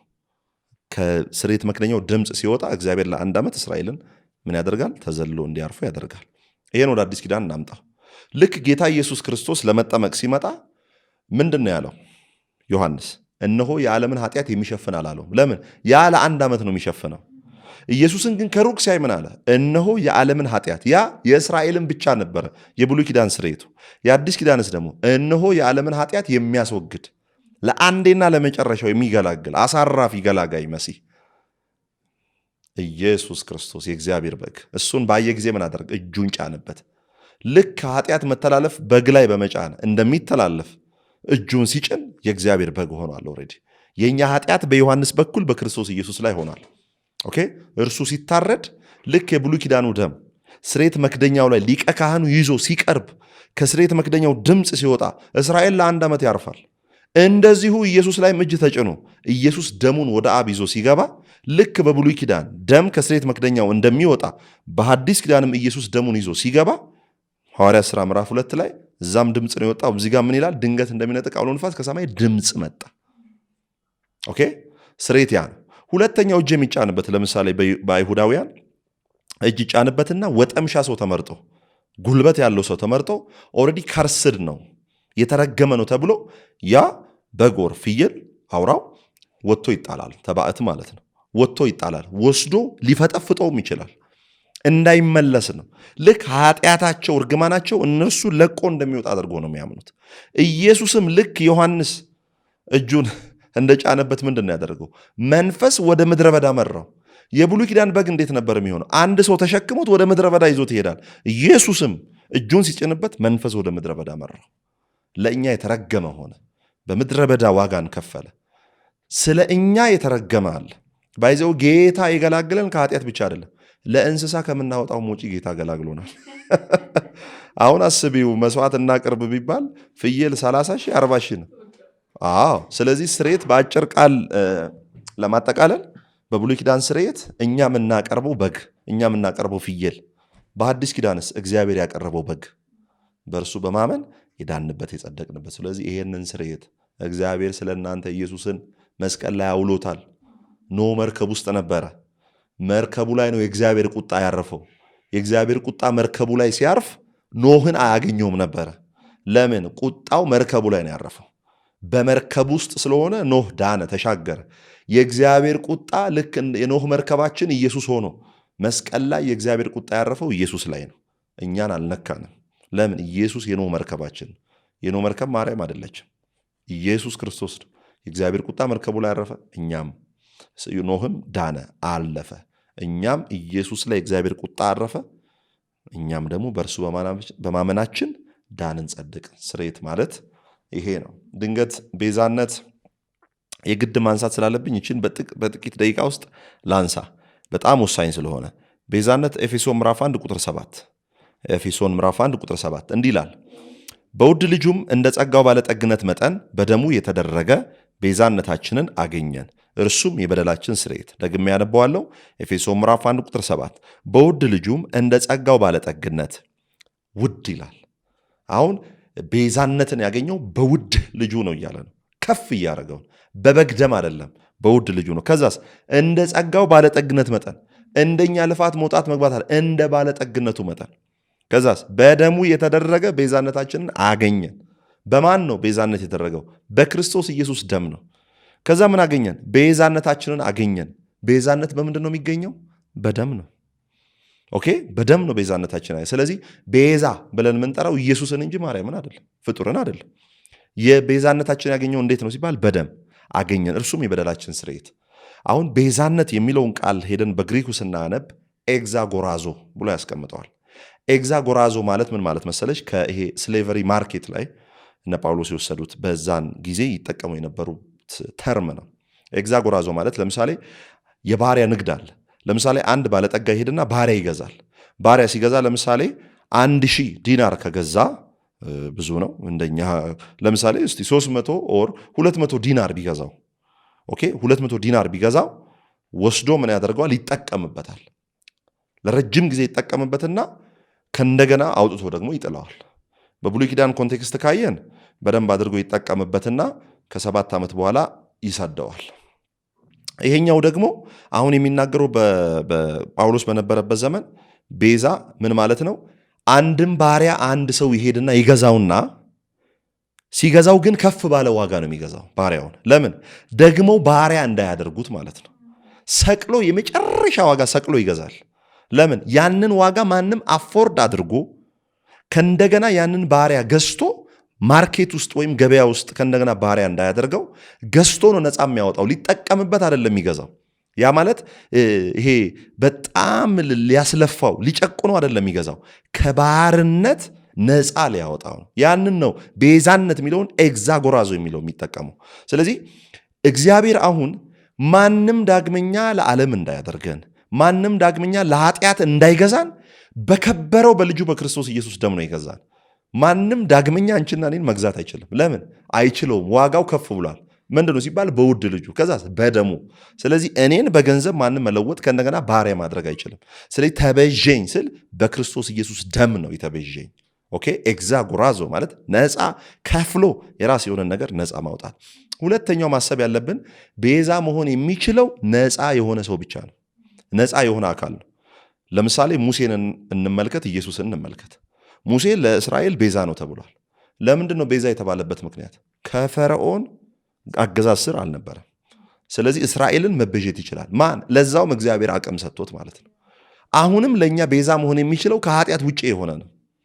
ልክ ሙሴ ለፈርዖን እንዳልተገዛ ማለት ይሄ ባሪያ ሆኖ እንዳልተገዛ፣ አሁንም በአዲስ ኪዳን ብቸኛ ማርያምን ቤዛ ማንልበት፣ ፍጡራንን ቤዛ ማንልበት ምክንያት ምንድን ነው ሲባል ኃጢአት የማያውቀው ለኃጢአት ያልተገዛ ከባርነት ስር ያልሆነ ብቸኛ ደሙን ከፍሎ የገዛን ኢየሱስ ብቻ ነው።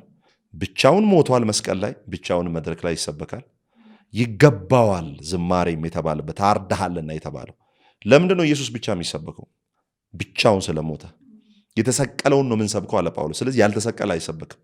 ለምንድን ነው ዝማሬ የሚገባው ሲባል ስለታረደ። ያልተሰቀለ አይሰበክም፣ ያልታረደ አይዘመርለትም። አሜን። ጌታ ኢየሱስ ይባርክ። አሜን። ይሄ ወንጌል ምድሪቷን ይውረስልክ። የእውነት ከዛ ጉባኤ በኋላ ወጣትነት፣ ክርስትና፣ ከዚህ ወንጌል ጋር መቆም እንዴት ነበረ? ምን ስር እንድትሰድ አደረገ? በጣም በዚህ ውስጥ መናገር የምፈልገው ነገር እዛ ኢንካውንተር አማሮ ላይ ያ ኢንካውንተር እንዳገኘኝ፣ አማሮ ማለት ከዲላ 110 ኪሎ ሜትር የምትርቅ አካባቢ ናት እና ከዛ እንደወጣው ቤተ ክርስቲያን ይዛኔ ያልነበረንም። ኦልሬዲ እኛ የምንፈልገው ምንድን ነው? የሆነ ተሐድሶ ምናምን መሆን ነው። እኔ ደግሞ መንፈስ ቅዱስ አግኝቶኛል። እኔ ኦርቶዶክስ ተሐድሶ ሆኜም አላውቅም። በቃ ጴንጤ ነኝ። አንዴ መንፈስ ቅዱስ ነካኝ። ጴንጤ ሆኜ ወንጌልን ሰብካለሁ ነው ሐሳቤ። ተሐድሶች እግዚአብሔር በእነሱ ይጠቀማል። በጣም ኦፍኮርስ በጣም እንደዛ አምናለሁ።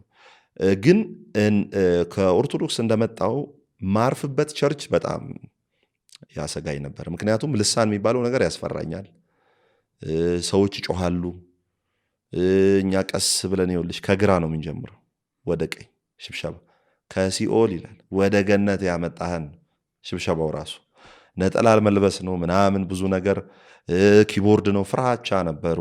ትምህርትም ጴንጤ ምንም መጽሐፍ ቅዱስ የሚያውቅ አይመስለኝም ነበር። ዝም ብሎ ነው የሚጫወት ምናምን ነበር የምለው እና በጣም በህይወቴ ላይ የጠቀመኝ ህብረት ስናደርግ ለሁለት ዓመታት ቁጭ ብዬ እግዚአብሔርን ቃል አንብቤያለሁ። የትም ቤተክርስቲያን አትሄድም? የእኛ ህብረት ብቻ ነበረ። አንዳንዴ ቃለ ሕይወት ሄዳለሁ። ከዛ በኋላ ደግሞ አንዳንድ ቤተክርስቲያኖች ነበሩ ዲላ ላይ የሚሄድባቸው ጥሩ የእግዚአብሔርን ቃል የሚያስተምሩ እና እዛም ቤት ሆነን የሆነ ሐሰተኛ ነቢያት የሚባሉ ነገር እንሰማ ነበር። እዛ ብዙ አልሄድንም። እግዚአብሔር የረዳን ወደዛ አይነት አዙሪት ውስጥም እንዳንገባ ያደረገን ቁጭ ብለን የእግዚአብሔርን ቃል እናነባለን። ዩቱቦችን ሰማለሁ። ጥሩ ጥሩ የሚባሉ መምህራንን ሰማ ነበረ። አንዳንዴም ሳት ብሎኝ አንዳንድ ሰዎችን እየሰማው ሌላ ነገር ውስጥ እንዳልሄድ በጣም የጠቀመኝ ነገር ማንበቤ፣ የእግዚአብሔርን ቃል በብቻዬ ጸልያለሁ። ዲላ ህብረት ነበረችን።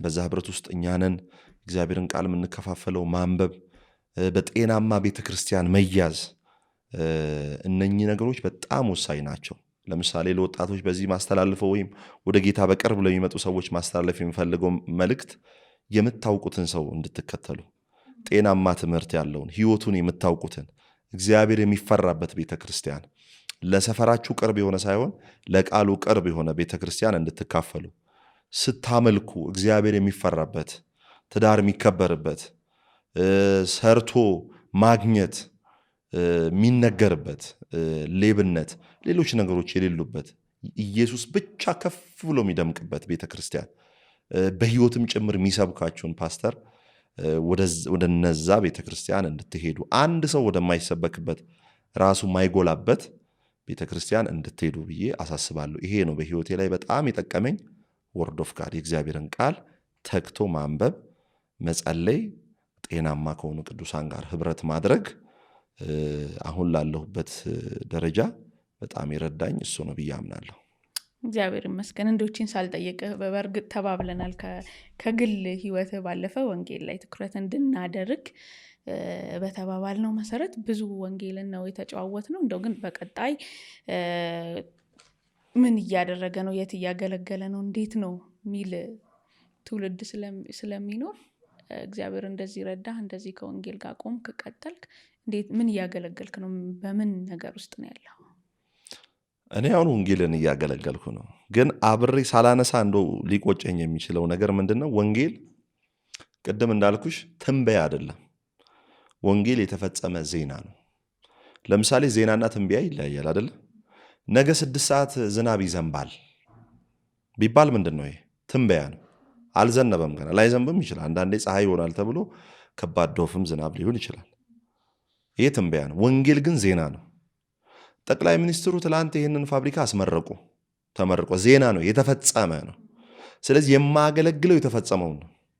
ለምሳሌ ሃይማኖት ጋር ስትሄጂ ምን ወደፊት እድናለሁ በከመ ምሕረትከ በከመ ቸርነትከ በእርሱ ወደፊት ምንድነው? ወንጌል ትንበያ ነው። ሌላ ቦታ እኔ ማገለግለው የተፈጸመውን የክርስቶስ ኢየሱስን ወንጌል በደንብ አድርጌ ያገለግላለሁ። እና አሁንም መልእክት የምናገረው ወንጌል ትንበያ ሳይሆን የተፈጸመ ነው። ወደፊት እድናለሁ የሚል ህይወት የለም። ጸድቅ ያለው ድኛለሁ። አንደኛ ቆሮንቶስ ምዕራፍ 6 ቁጥር 11 ላይ እግዚአብሔር ቃል ሲናገር በአምላካችን መንፈስ በጌታ በኢየሱስ ክርስቶስም ታጥባችኋል፣ ተቀድሳችኋል፣ ጸድቃችኋል። ካላስ ይላል አረብ፣ ተፈጽሟል፣ ዜና ነው። እና አሁን የማገለግለው ዱባይ ላይ ቤተክርስቲያን ከወዳጆቼ ጋር ተክለን ስናገለግል 1 3 4 5 ወራትን ፈጅቷል። ስናገለግል ለፓስት 2 ይርስ እዛ ነበር ያሳለፍኩትኝ። ወንድሞቼ አሁን ቤተክርስቲያኒቷን እየመሩ ነው ያሉት። በጣም ደስ የሚል የመጽሐፍ ቅዱስ ህብረት ነበረን። ኢየሱስ ብቻ የሚሰበክበት በእርሱ ላይ ያገለግል ነበር። አሁን ደግሞ ቴተለስታይ ሚኒስትሪ የሚባል የወንጌል ስርጭት ቲም ወይም አገልግሎት ጀምረናል። በካውንስሉ ፍቃድ አግኝተን እግዚአብሔር ውስጤ በሞላው ነገር ከወንድሞቼ ጋር እያገለገልን ነው። በብዙ ቦታዎች ወንጌል እየሰራን ነው። በእነዚህ 2 ወራት ውስጥ በድሬዳዋ፣ በአዳማ፣ በጂንካ፣ ጸማይ፣ ዲመካ፣ ቀይ አፈር በሚባሉ በሐመር ወንጌል እያስፋፋን ቤተክርስቲያን እየተከልን ቤተክርስቲያን እያነጸን መጽሐፍ ቅዱስ እየሰጠን ሚሽነሪዎችን እያሰማራን የወንጌል ስርጭቶችን በከተማና በገጠር እያደረግን ደግሞም ባለሁበት ደግሞ በዚህ በኢትዮጵያ በኤቨርላስቲንግ ክራይስት ሬቨሌሽን ቤተክርስቲያን ደግሞ ኢትዮጵያ በመመጣበት ጊዜ ደግሞ ከነርሱ ጋር አብሬ በጣም አገለግላለሁ። እግዚአብሔር የሚወዱ የሚፈሩ ከልብ ጌታን የሚወዱ አገልጋዮች ያሉበት ቤተክርስቲያን ነው። እዛም አገለግላለሁ። ፉሊ ግን በዚህ በሚሽን አገልግሎት ታውቂያለሽ፣ ኢትዮጵያ ላይ አሁን ሰው ፓስተር ሲባል ደስ ይለዋል። ነቢም ሐዋርያ የሚለውም ቶሎ ነው የሚወስደው። ጌታ ይባረክ በዛ ስለሚሰራው ጸጋ። ግን ሚሽዮናዊ ስትይ ብዙ ሰው ኢንተረስትድ አይደለም። ሚሽነሪ ወንጌላዊ ምናምን ሲባል አሉ በጣም ዋጋ የከፈሉ የሚሰሩ፣ ግን ብዙ ዝንባሌው እዛ ላይ የለም። የኔም ዓላማ ወደፊት ህልሜም ብዙ ሚሽነሪዎችን ማሰልጠን፣ ራሴ ሰልጥኜ ተምሬ ብዙ ሚስዮናዊዎችን እንደውም ከኢትዮጵያ ውጭም ሚሽነሪዎችን የመላክ ወደፊት። ለምንድን ነው በስዋሊ ቋንቋ ማንሰብከው? በአረብ ቋንቋ ለምንድን ነው ማንሰብከውና ሚሽነሪዎችን ማንልኮ የሚል ሀሳብ አለኝ። አሁን ስፔሻሊ የሰራ ያለሁት በቴተለስታይ ሚኒስትሪ ወይም በተፈጸመ ሚኒስትሪ በእኛ አገልግሎት ላይ በየቀኑ ወንጌል መስበክ፣ የጎዳና ስብከቶች፣ ብሮሸሮችን መስጠት፣ መጽሐፍ ቅዱስ ማደል፣ መጽሐፍ ቅዱስ ላልደረሳቸው ሰዎች እያንዳንዱ ሰው የእግዚአብሔርን ቃል በማንበብ ልክ እኔ ጌታን ያገኘሁት ያችን መጽሐፍ አንብቤ እውቀት እንደበራልኝ እንደዛው በማንበብ ሰዎች ወደ እውነት እንዲመጡ ወንጌልን መመስከር ነው። የዳነ ሰው ብቻ ይዘን ከማገልገል ያልዳኑ ሰዎችን በየዕለቱ የሚጨመሩበት ህብረት እንዲሆን እዚህ ላይ ነው ከረንትሊ እያገለገልኩ ያለሁት። በሶሻል ሚዲያም ደግሞ ወጣትነትህን ራስህን ሰጥተህ ከባድ በምንለው ምናልባት ከምድራዊ ህይወት አንጻር ከባድ በምንለው የሚሽን አገልግሎት ላይ ወክ እያደረግክ ነው ያለኸው እና አሁን ሶሻል ሚዲያውንህን ብቻ የሚከተሉ የዛ ፋን የሆኑ ወጣቶች አሉ።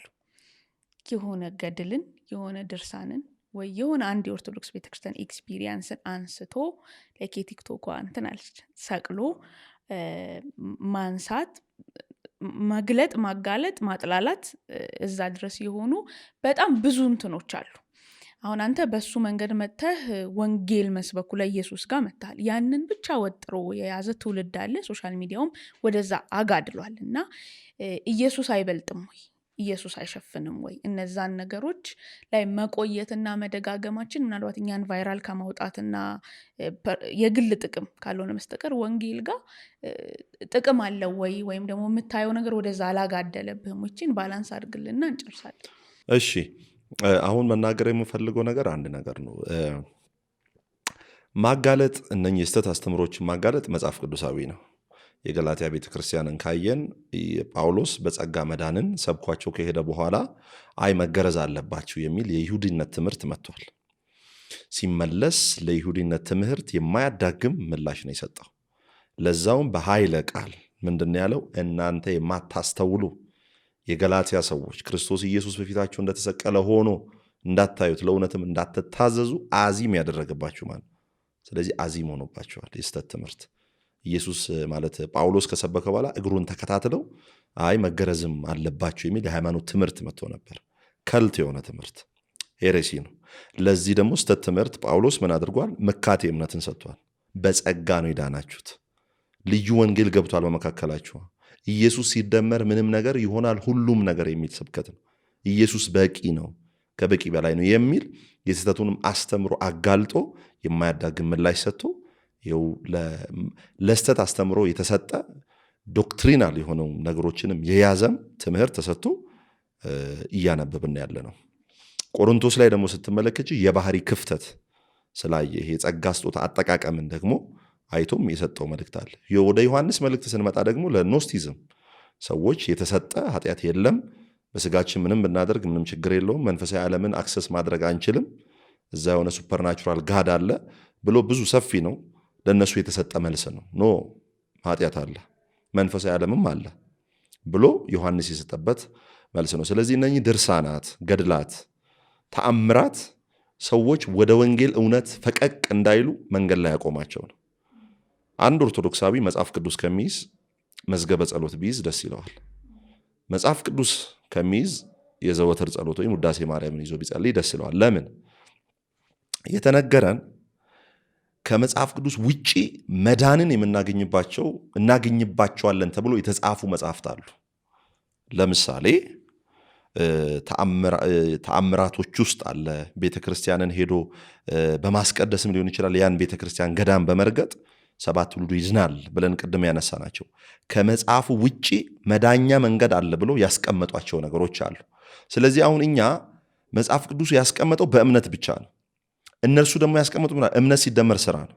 ስለዚህ እነኚህ ሰዎች ወደ መጽሐፉ እንዳይመጡ እዚህ ጋር ቀለል ብሎ እግሩ ብቻ ሲረግጥ ድናለሁ ብሎ የሚያምን ስላለ ይሄንን አጋልጠን ወደ እውነት ልናመጣው ይገባል የሚል ሐሳብ አለ። ስለዚህ ማጋለጡም መግለጡም ልክ ነው። ማጋለጡም መግለጡም ልክ ነው። ነገር ግን አጋልጠን ካመጣናቸው በኋላ ወንጌሉን ብንሰብካቸው የሚል ሐሳብ ኢየሱስ በራሱ ሙሉ መልእክት ስለሆነ ብርሃን ስለሆነ በጣም ሰፊውን ጊዜ እነዛ ነገሮች ላይ ከምናቆያቸው ካመጣናቸው በኋላ ኢየሱስን ብንሰብካቸው በጣም ትርፋማ እንሆናለን ብዬ አስባለሁ።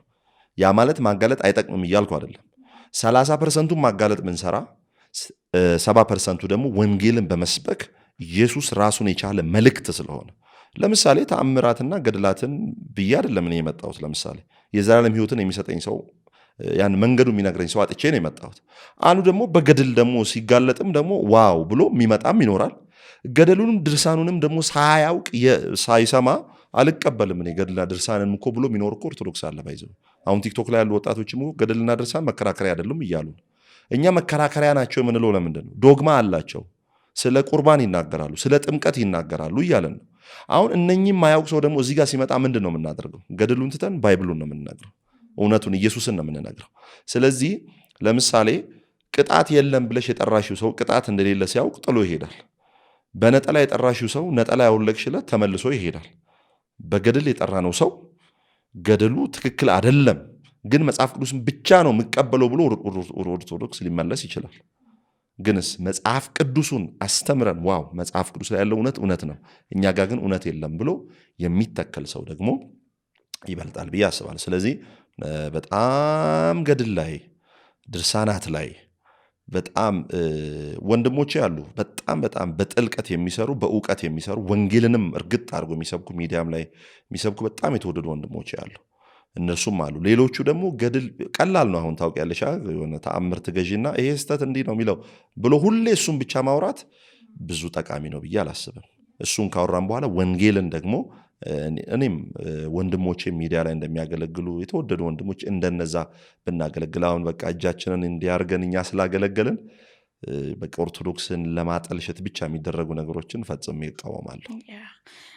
ቅድም የወንጌል ወይም የእግዚአብሔር ኃይል ለማዳን ነው ስለተባባልን መቋጫችን እሱን እንድናደርግ ነው። አንዳንድ ያነሳናቸው ሀሳቦችም ምናልባት ኦፌንድ ሊያደርጉ የሚችሉ እንዴት ተነሱ ሊያስብሉ የሚችሉ ስለሆነ የሚዲያም ስለሆነ የመቆራረጥ ኦፖርቹኒቲም ስለሚኖረው ኢንቴንሽናችንን ለማሳወቅ ባላንስህን እንትን ለማድረግ ብዬ ነው እየጠየቅኩ የእግዚአብሔር ኃይል ለማዳን ስለሆነ ስለዚህ ውጤት ተኮር አድርጎ የሚከተልህም ትውልድ ውጤት ተኮር ሆኖ አንተ ያንን ነገር ስለሰራ መስራት ሳይሆን በዛ የጠራነው ወንጌል የጠራነው ትውልድ ምን ሰብከው ወንጌል ይዘን እንደዚህ ጢም ብሎ ተሞልቶ መልስ ለመስጠት ተዘጋጅቶ ካልሆነ ለውቅና ብቻ ያው በሌሎች ነገሮች እንቆምር ይሆናል። በነፍስ በህይወት በድነት ክርስቶስ ዋጋ በከፈለበት ጉዳይ ለውቅናም ተብሎ አይቆመርምና ያንንም ለማስያዝ ነው። ቅዱሴ ቆንጆ ቆይታ ነበረን እንዳልኩት ደጋግሜ ህይወት ውስጥ የተገለጠውን ክርስቶስን ብቻ ደግሞ የምንሰማበት ሌላ እድል ጌታ ይሰጠናል ብዬ አስባለሁ። የግል መንገድህን እንዴት እንደተወጣው እንዴት እንደሄድከው እግዚአብሔር እንዴት አብሮ እንደነበር አሁን ከሚኖርህ የወንጌል ጉዞ በኋላ እግዚአብሔር እድል ይሰጠናል ብዬ አምናለሁ። አንተ ግን ምናልባት መጨመር ወይም መጨረስ የምትፈልግበት ነገር ካለ እድል ልስጥ። እሺ አመሰግናለሁ። በጣም ለእኔም እድል ስለሰጣችሁኝ በጣም ከልብ አመሰግናለሁ። ያው የመጀመሪያ ኢንተርቪው ነው። ብዙ አላገለገልኩም ብዬ ስለማስብ ብዙ ያላነሷቸው ነገሮች ይኖራሉ። ወደፊት በማገልገል ብዛት ደግሞ የምናገራቸው ሀሳቦች ግን አንድ ብቻ መናገር የምፈልገው ኦርቶዶክሳውያን በጣም እንደምወዳቸው በጣም ሽንገላ በሌለው መውደድ ጌታም የልባችንን ስለሚያውቅ በጣም ወዳቸዋለሁ፣ በጣም አከብራቸዋለሁ። እግዚአብሔርን ይፈልጉታል። በጣም ለጌታ ልባቸውን መስጠት መዳን የሚፈልጉ ብዙ ወንድሞች እህቶች አሉ። እነርሱን መዳን በሌላ በማንም የለም። እንድንበዘን ከሰማይ የተሰጠው ስም ኢየሱስ ብቻ ነው። እግዚአብሔር ለድነታችን የዘረጋልን ብቸኛ መንገድ ኢየሱስ ነው።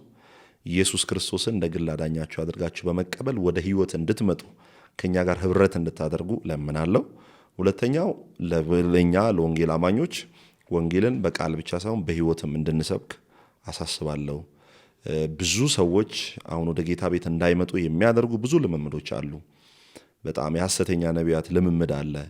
የህይወት ጥራት ማነስ፣ እንደሱማ ጴንጤነት እንደሱ ከሆነ ይቅርብኝ ብለው ማለት ነውና ወንጌልን በቃል ብቻ ሳይሆን እግዚአብሔርን በመፍራት በጽድቅ በቅድስና ህይወት በህይወታችንም እግዚአብሔርን እንድናገለግል ለሰዎችም ደግሞ ዋቢ እንድንሆን ምሳሌ እንድንሆን ከቸርች ወጥተን ደግሞ ወደ ዓለምን መውጣት እንዳለብን ወደ ዓለም መሄድ እንዳለብን ወንጌል ሰባኪነትን ስራ ማድረግ ወንጌላዊነት ሚሽን የወንጌል ስርጭቶች ትውልድ ላይ መስራት እነዚህ ነገር ቸርች ከመሟሟቅ ባለፈ ወጥተን ወንጌል ወዳልደረሰባቸው ቦታዎች በህይወት ጥራትም በእግዚአብሔር ቃል ሙላትም እንድናገለግል በጌታ ፍቅር አሳስባለሁ። ይህን እድል ስለሰጣችሁኝ ከልብ ጌታን አመሰግናለሁ። ሁላችሁም ተባረኩ፣ ጸጋ ይብዛላችሁ። ቴንክ ዩ። አሜን። ቅዱስ ተባረክ። እኛም አንተ ዘንድ ብዙ እግዚአብሔር ያስታጠቀህ ወንጌል እንዳለ እናስባለን፣ እናስተውላለን። ሰው ደጋግመን የእግዚአብሔርን ስራ አብረን እንደምንሰራ ተስፋ እናደርጋለን። ባለ የወንጌል አገልግሎት ላይ እግዚአብሔር አምላክ አብሮክ ይሁን። አሜን። ቴንክ ዩ ሶ ማች። የተወደዳችሁ የሰማይ ቲዩብ ቤተሰቦቼ ዛሬ ከአገልጋይ ቅዱስ ጋር ከነበረን ቆይታ ብዙ እንደተማራችሁ እንደተጠቀማችሁ ተስፋ አደርጋለሁ። ለብዙዎች እንዲደርስ ላይክ፣ ሼር፣ ሰብስክራይብ አድርጋችሁ ቤተሰብ ሁኑን። በቀጣይ በሌላ ሰማያዊ ሀሳብ በሌላ እንግዳ ወደ እናንተ መጣለሁ። አብሬያችሁ የነበርኩት እህታችሁ ትዝታ ተክሉ ነኝ። ሰላም ቆይ።